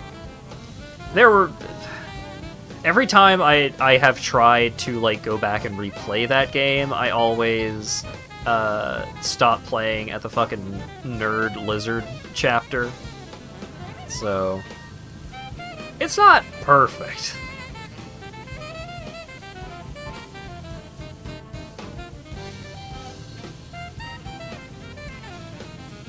Not what you were looking for? Yeah. I think that is like the biggest complaint that I see about it is just like more so than people saying that it's not good. It's just like this isn't what I liked about Paper Mario. I liked the turn-based combat. And that's valid.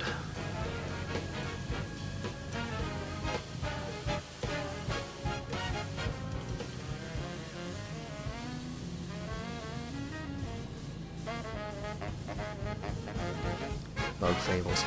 Why? Alright. Time for me to be mad about bugs.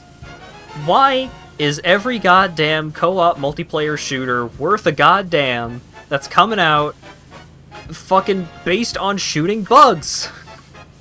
Stop it! I'm dying over here.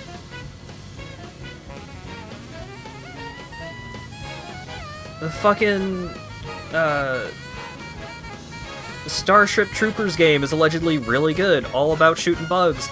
I see a bunch of people in my friend groups getting really into playing Earth Defense Force, and it's like, oh man, that seems really great. Oh, what do you do in that game? Oh, you shoot bugs? Great! I'm not gonna play it. Deep Rock Galactic. Oh, this seems fun. Oh, Rock and Stone. You know, dwarves just like digging and mining and just getting a bunch of money. That sounds great. Oh, the primary gameplay loop is shooting bugs? Great. I will not buy your game. Ah.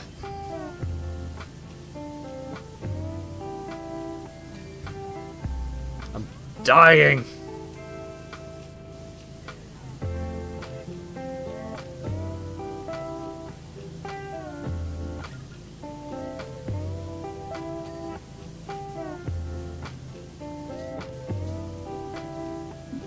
I hope Payday 3 ends up being good.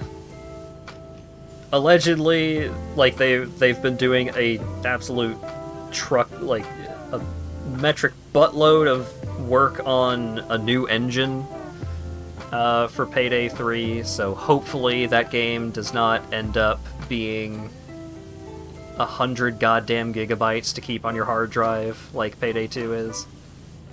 'Cause I like Payday 2. I'm down to play Payday 2 when I'm in the mood for like a co-op multiplayer shooter kind of thing. But man, it's a tall ask.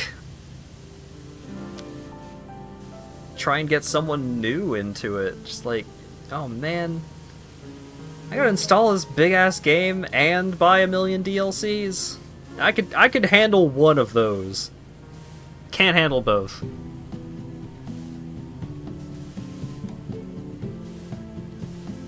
So, a lot of people are preemptively apprehensive about the new marathon.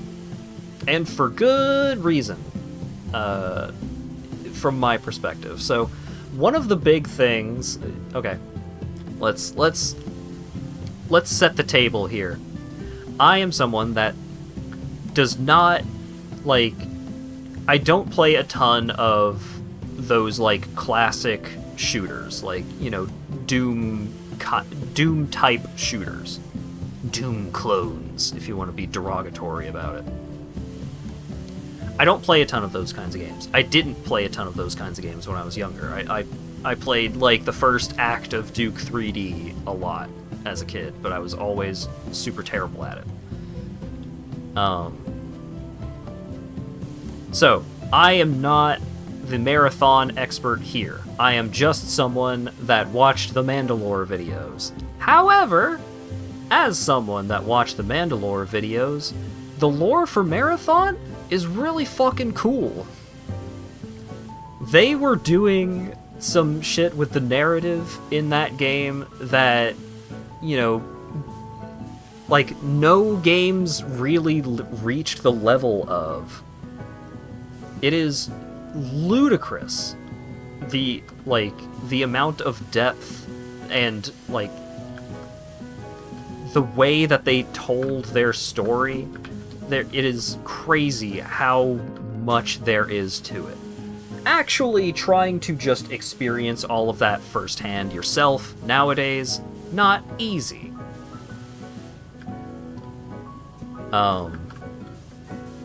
Not because you can't access those games, but not only are those games, you know, not really designed through and through with modern sensibilities intact. You can like get them for free and play them and have a great time. I'm not saying you can't, but it is a harder sell for a wider audience and for people who like to experience that kind of thing firsthand, because not only are the older games blatantly older games, not all old games are bad, but they can be less approachable. In addition to that aspect of the problem, there's also the aspect of the problem of it's hard to, like, really get at the lore of that game to the extent that the lore exists. Because there are, like, basically not all, but the vast majority of the lore is told through text logs. And some of these text logs are super hidden away and hard to access. Some of these text logs don't make sense until 2 games later. And that's assuming that you remember that text log that you found 2 games prior. It's not the most approachable kind of thing. Like, it's not super approachable. Like, that's my broad perspective on it. And so, people who know about Marathon and how fucking cool the lore and the world of that game is are not super jazzed about the game being turned into a Tarkov. Extraction shooter is the term. But everything that made Marathon was so entirely built off of that game being a single-player experience.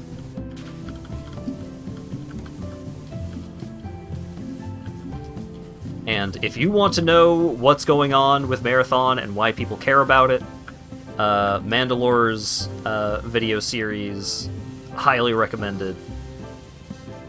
Because there's a lot of lore that comes up in the game that they made before Marathon, Pathways into Darkness. And that, not only was it an old first-person shooter, it was an old first-person shooter dungeon crawler with a hard time limit for beating the entire game. Like, oh boy.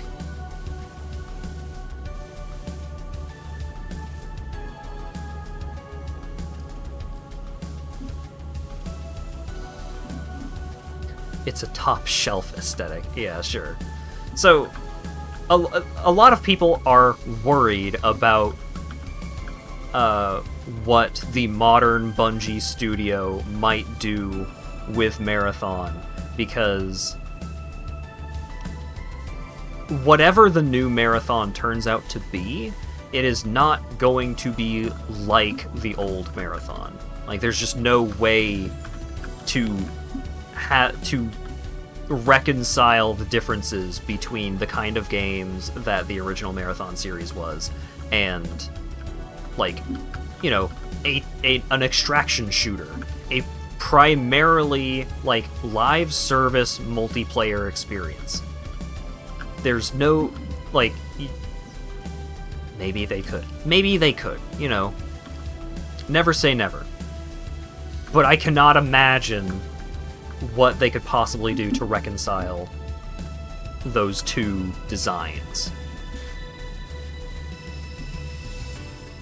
So, the bar is high.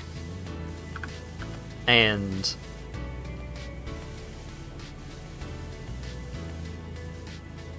it's not necessarily the expectation that it's going to be a bad game. Because, for the most part, like, a lot of people really like Destiny 2. Destiny 2, for the most part, is a well-made game, fun multiplayer experience, all that, you know. Not really saying that Bungie is incapable of making a good game, and the new Marathon could be the best extraction shooter.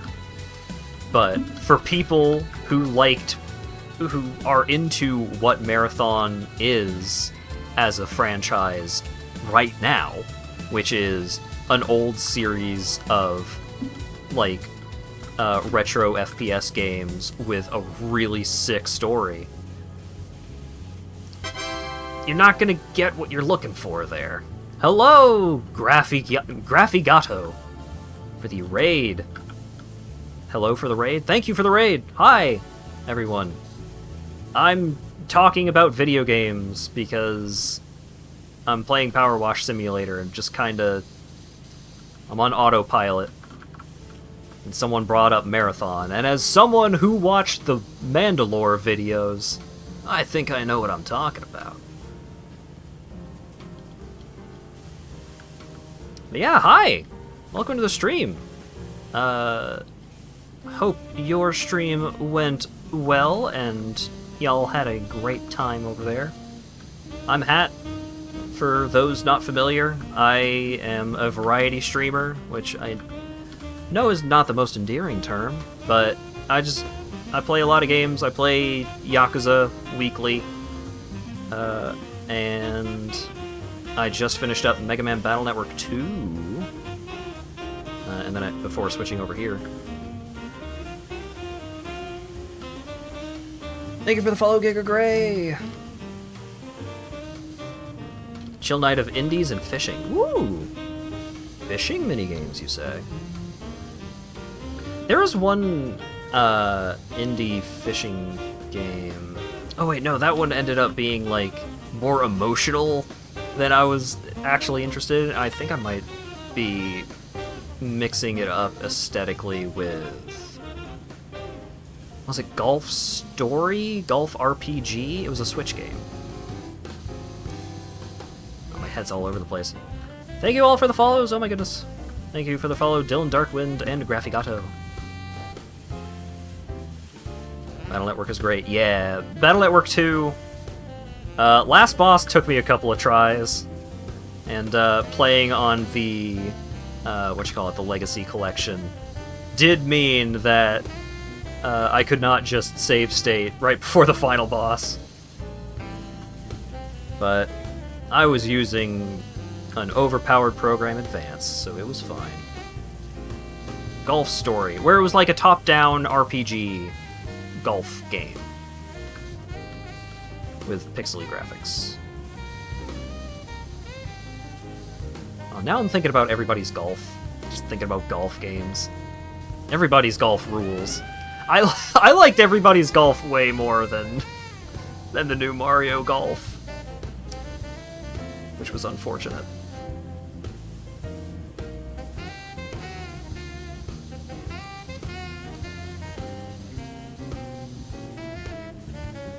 How did I get onto golf again? My brain is out of it. Fishing. So what fishing game was being played, or fishing minigame? So how about those onions? Well, yes, it tied your belts. It was fashion at the time. Mysteries Under Lake Ophelia. Ooh. Achievement unlocked? Congratulations. You have brought up a game that I have never heard of. That doesn't happen often.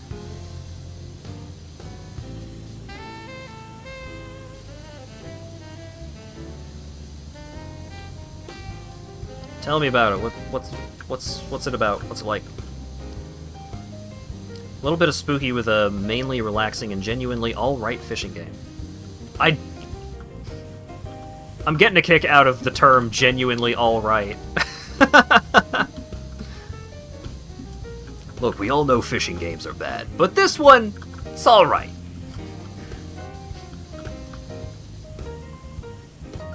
Cracking view of the volcano from the top of the wheel, ain't it?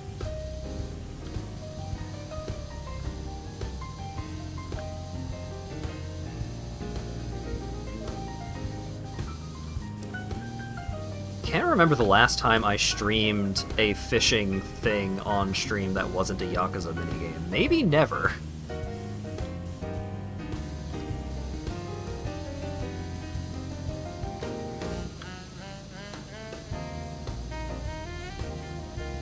I think the only fishing thing that I got into outside of just the Yakuza minigames was... well, the Final Fantasy 15 fishing minigame. I played that one a fair bit. I caught the tuna. That was fun. Dreamcast inspired, you're a kid fishing at a lake that has a questionable amount of fish and should not be there. Weird stuff that begs you to look further into it. Ooh, okay. So, spooky game, but not, like, Five Nights at Freddy's spooky, jump scare, like, aggressively spooky. Chill spooky. Ominous. How about that? Ominous. I went to university. I should not be as proud of coming up with a word to describe a thing.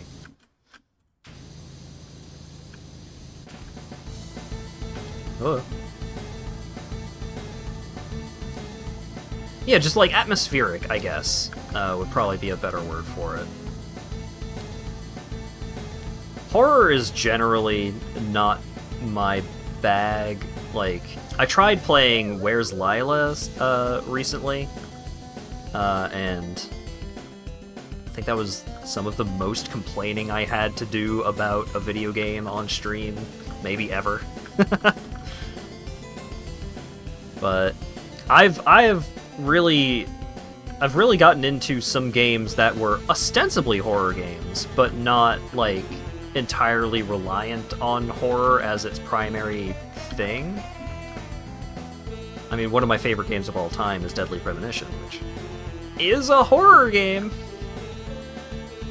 And spooky stuff does happen in it. But I am not there for the horror. Horror is secondary. Yeah. Okay, so yeah. That's more the level of horror that I am into.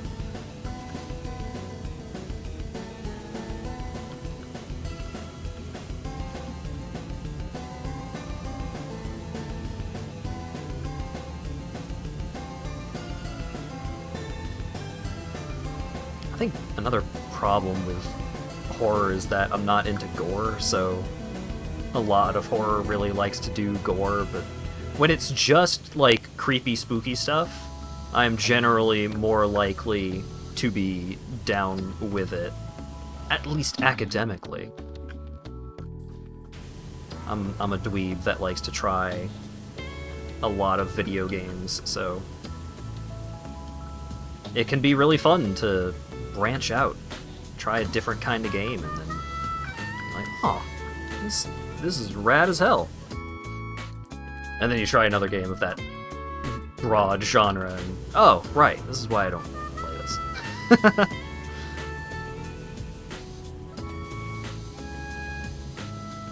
I think that happens to me with a lot with simulator games. Just like, oh, this simulator game I'm gonna get good at, I'm gonna get really into. I just get bored.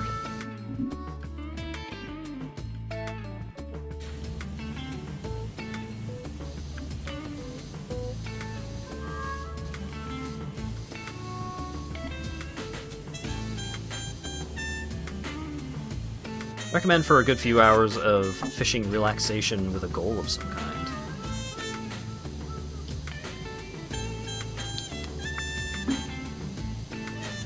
Alright, if I Alt-Tab, is it going to keep spraying while it's in the background? Hell yeah! I need to look up what the name of the game was again, because I'm curious.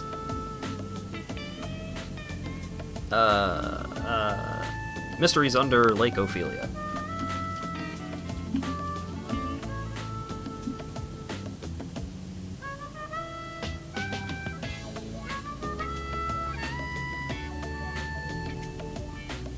From the description, sounds kind of like a game that would show up in a Colin Space Twinks video game recommendation thread. Release date 2021. Huh.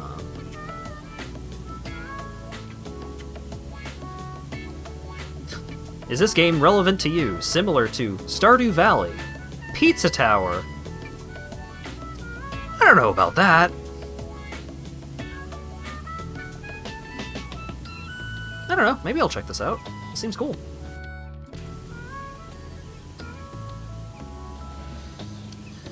But yeah, broadly speaking, gore.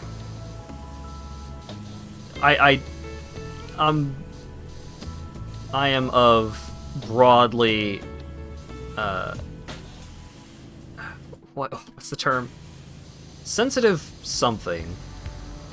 Sensitive sensibilities. I don't know. I'm not into gore, but also, like, I appreciate the role that gore can play in certain contexts. But broadly speaking, gore has a much higher chance of just, like, completely turning me off of a game, because something that I have trouble handling is player character gore. Specifically, like, gory player character deaths. Like, I am never playing one of those modern Tomb Raider games, because those games will fuck Lara Croft up. They will murder the hell out of that girl, and I cannot deal with that. And I mean, Dead Space obviously is a severe example, but Dead Space was a game that frustrated me, because I really like the gameplay of survival horror, despite not liking horror. For the longest time, I never actually played Resident Evil 4, because I knew there were, like, gory player character deaths. I knew that, like, ooh, you better watch out towards the beginning of the game. If you mess up, then the chainsaw guy will chop Leon's head off, and you get to see it. And I'm like, I don't want to see it. So I never played that game. But when I actually, you know, when I decided to be a brave boy, and I decided to give it a look-see and actually give it a try, the gore, still broadly upsetting. I still did not like the gore. However,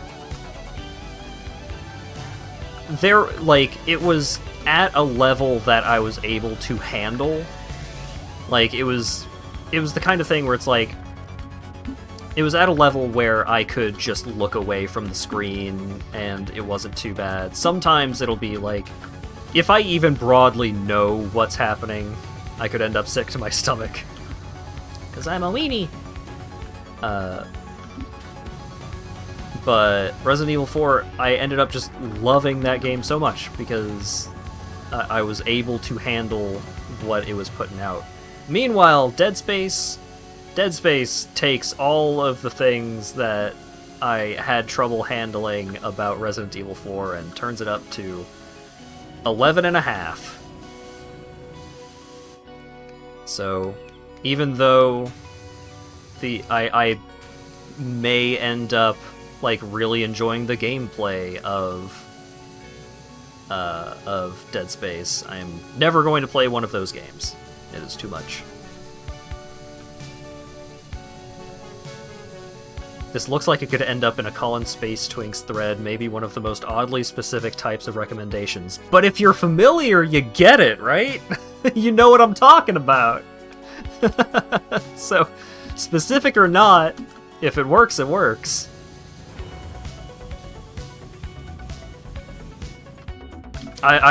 Where's Lila was a game that I got off of one of their recommendation threads, and it didn't work out. But there were a couple of games that I got from their threads that I really quite enjoyed. So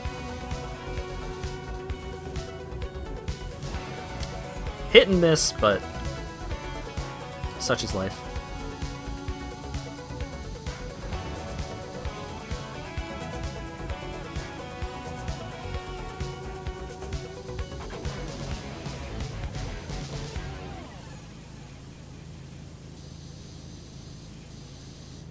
It's nice to have that kind of source of, like, hey, here's a weird indie game. No, like, really indie. And they're not always, like, super weird, but they are often very indie. And you can't go full indie all the time, but when you're looking for a good indie game, finding like that kind of indie, that niche of indie, like when it hits, it hits. It's like, hell yeah. This was made by like 3 people and they really enjoyed it. And it's weird and jank. And I don't know if I could classify it as capital G good. But I am so glad it got made, and I'm so glad I spent $5 on it.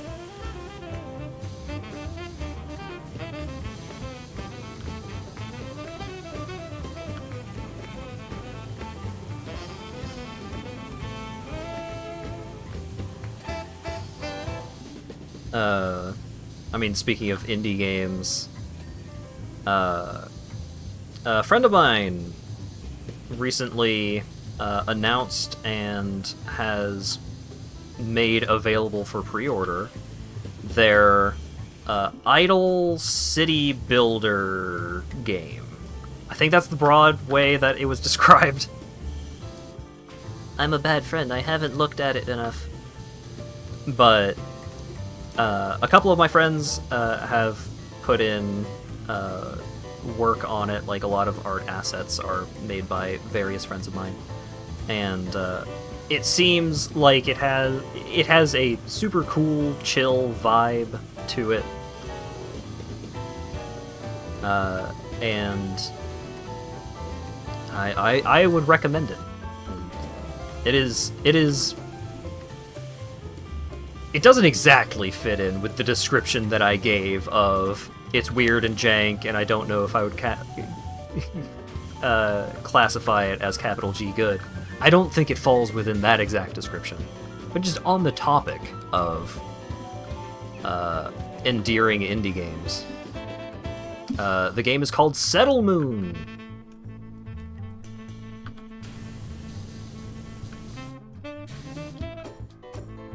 I retweeted the announcement tweet, but someone feel free to link that in chat. Someone who knows what I'm talking about. But super cute art style, and I'm way too much of a sucker for idle games, and you put city building in a game, I'm in. Dark Cloud 2, one of my all-time favorites. So I'm not making a whole thread of recommendations, but on the topic of recommending indie games, hey, that's an indie game that's coming out.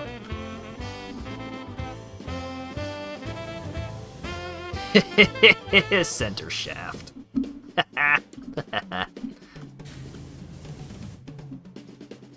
What was I doing?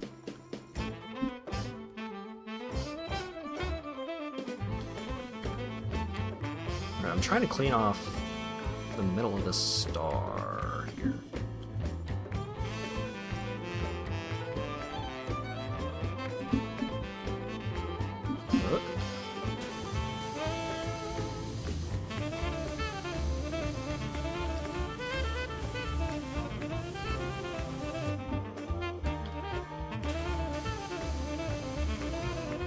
Like the style? Hell yeah.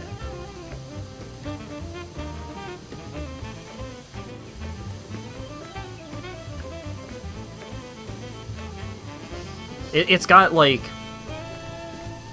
you know, having endearing pixel graphics is wonderfully common among us. No, among indie games, but I think they really nail the like cozy comfort kind of vibe that they were going for with the, not just like the aesthetic design, but the like the core concept of the game.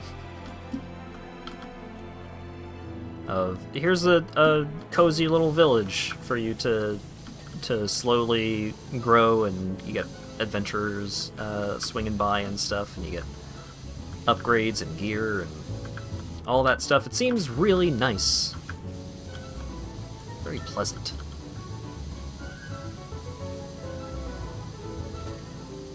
And I mean, you see that I'm playing PowerWash Simulator. I am hella down for a game that is classified as pleasant.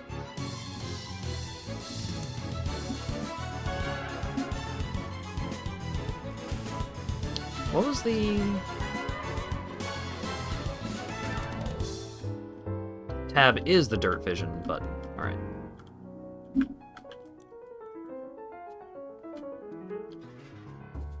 Gotta keep an eye on it. Heck yeah. I don't know, like, how much of a stream I could really make out of it. People in a server we're in were talking like, oh yeah, I gotta get a bunch of streamers playing it to hype it up. And it's an idle game. I don't know how much hyping up is gonna be done on a stream. So I will probably at least check it out on stream. But, you know, not every game has to be a full stream experience. It happens.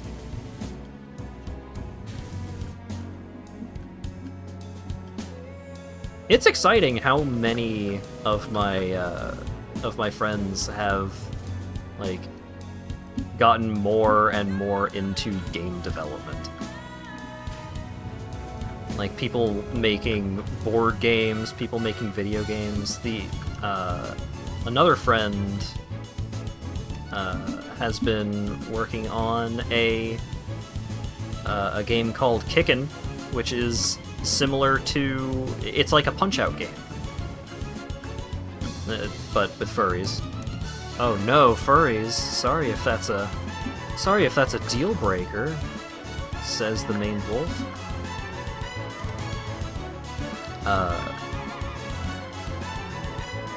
But yeah, it's really nice seeing your friends, like, just not just doing stuff, but making stuff.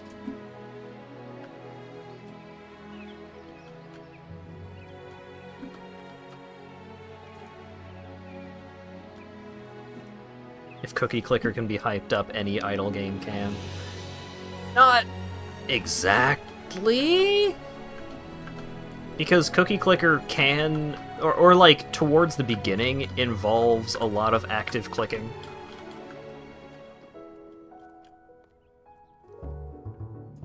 And that's usually the part that people get involved in for stream stuff. You know, speed running Cookie Clicker.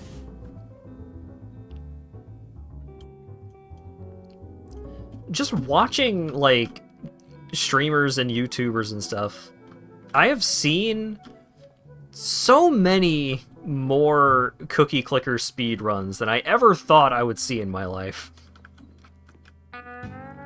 I get you.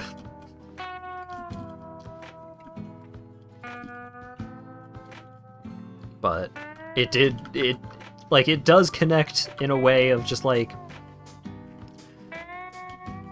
yeah, I mean, you can hype up and get people involved in a lot of stuff if you do it the right way. Even if you don't do it the right way. Sometimes... God. You want to know about people hyping stuff up the wrong way? Check out most mobile ads.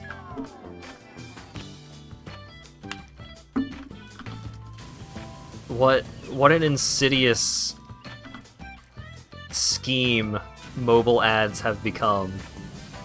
Of, hey, check out this really simple puzzle. Oops. Oh no, I did the puzzle wrong. Can you do any better? Ugh. Torturous.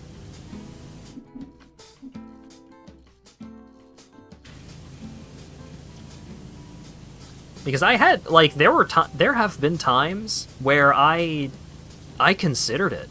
I'm like, I'm gonna download this game because I need to see what the game is like. I need to see, like, what actually doing well in this game is. And it's like, no, I don't. Stop. The brain poison.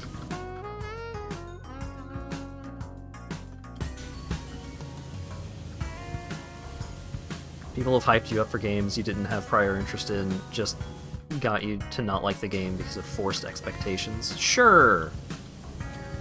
It's, like... I think that's why... Who was it?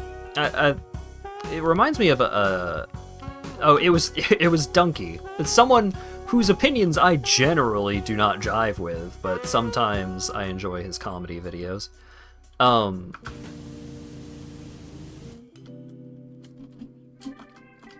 Talking about how one of the most important aspects of a review is having managing your expectations and having an understanding of the other person's perspective. So, obviously, all of that work should not be on the consumer, because if they're, you know, if a regular consumer is looking for a review of a thing, it's just like, I need to understand if I should care about this thing or not. But having an understanding of, like, why the other person really likes the game and what you, as a potential player, could get out of the game, I think that kind of thing comes up a lot and is really important for...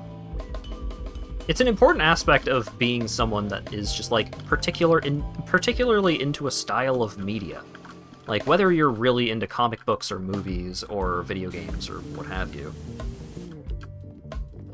Being able to, like, get a good handle on, like... God, trying to explain it makes it sound like homework. But building this relationship with reviews, having an understanding of, alright, what about it do they like? What about it would I like based off of what they like? Like, I know this reviewer really likes this kind of game. I know I really do not like that kind of game. And then vice versa, like, hey, this person gave an RPG a really bad review because it is just like an RPG, and it's not trying to not be an RPG. So I know that RPG is very like other games in its genre. And if that's what I'm looking for, then perfect. Like, your 4 out of 10 just became a 9.5.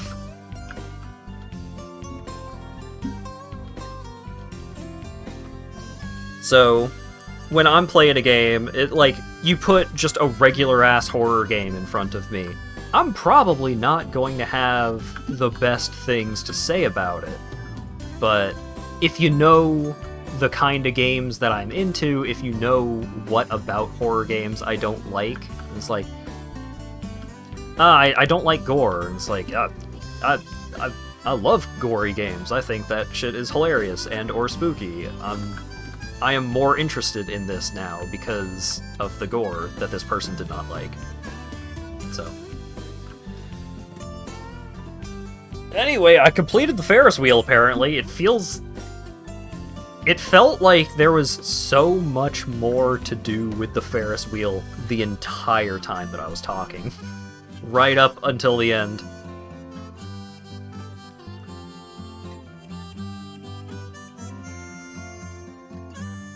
How Donkey dunks on JRPGs for no reason. Yeah. I mean, like I said, I enjoy some of his comedy videos, but a lot of his, like, reviews and more serious commentary on stuff, I generally don't agree with him on a lot of stuff, so. It's very ironic that he would be the person to do the video about, like, having that kind of relationship with people online, of just like, wow, Donkey, you're right. I don't agree with you on anything. So I don't even need to watch your videos. I already know how you feel about this kind of thing. Anyways. Ooh, time lapse. Know your audience meets know your reviewer. Yeah, two-way street. Media culture, man. Can you dig it? Whatever happened to Big Mode? I heard that the first game being published by Big Mode was finally about to come out, but I have heard very nothing about his publishing company, so I don't know if it's doing too hot.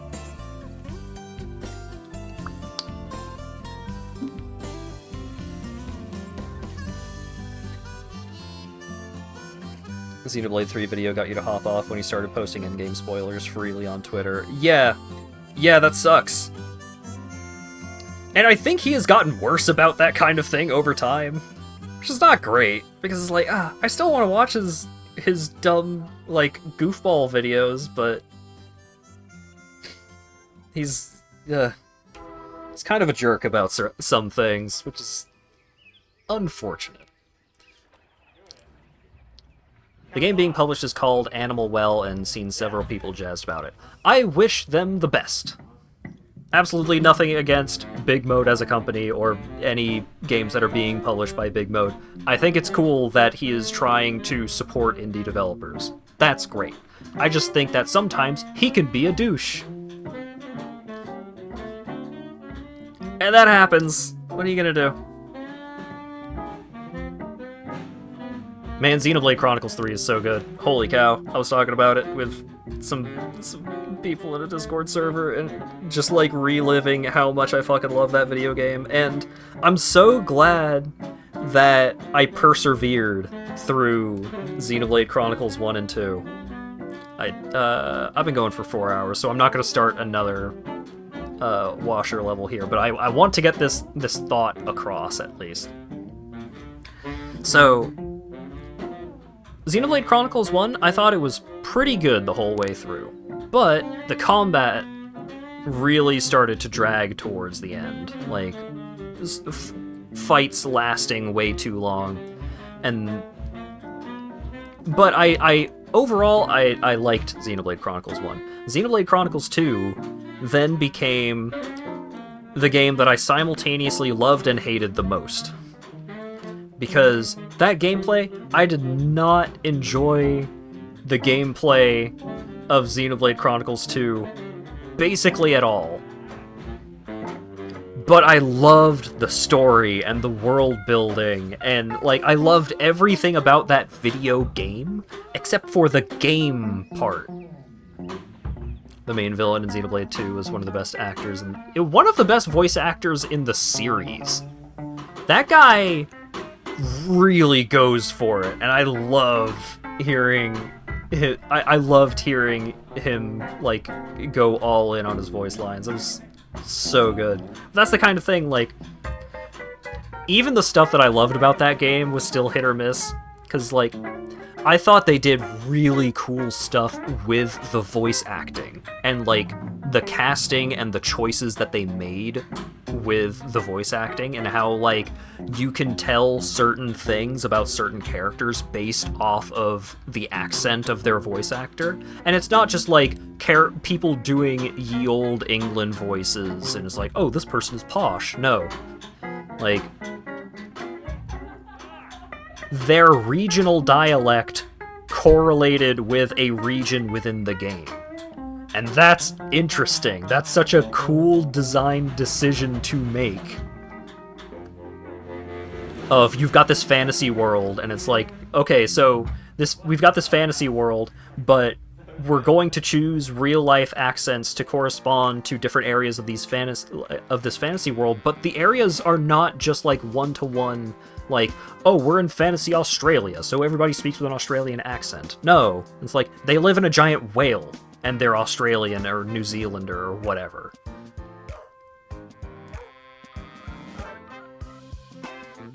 But, like, Xenoblade 2, such high highs, such low lows. But then Xenoblade 3, like, I still didn't love the combat the whole way through, but it was consistently much better than 1 or 2. But then, like, everything about that game was just consistently really great. It was just, like, the gameplay was consistently the best the gameplay has been in that series. The voice acting was consistently much better. The story and the writing, like, the side quests that you would find, the world building and all that, it's so good.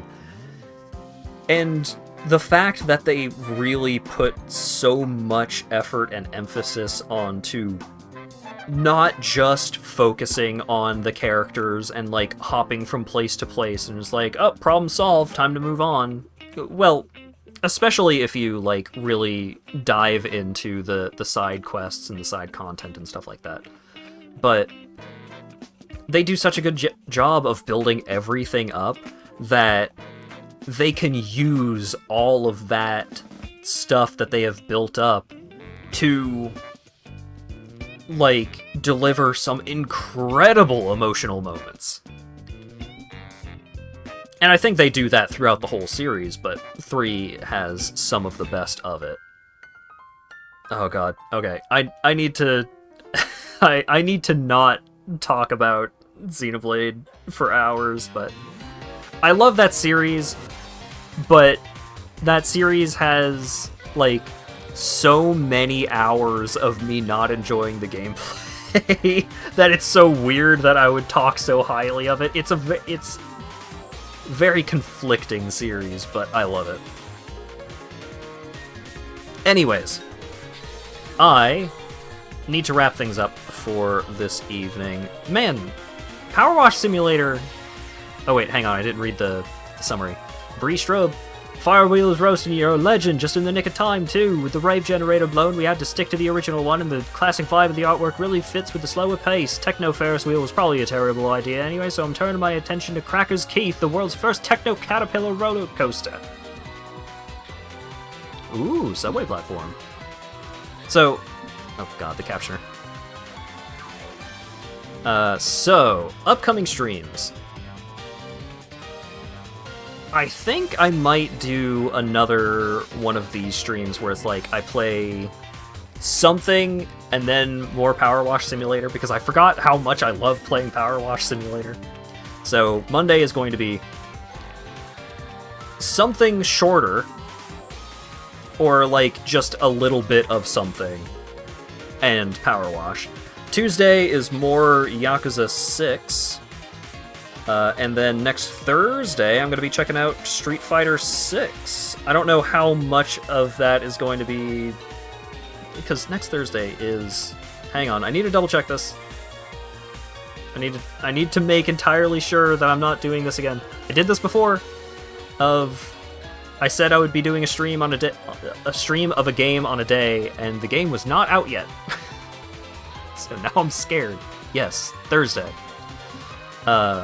So Thursday is Street Fighter 6. I'm probably going to be doing a chunk of the story mode because I'm super interested in what that story mode is going to be. But I might also hop into a lobby and get in some games. Yes, thank you so much for dropping by, Graphigato. Thank you very much for the raid, and thanks to the to folks that followed for the follows, Dylan Darkwind and Giga Gray. Thanks again to Hantame and Dura Soup for the raids as well.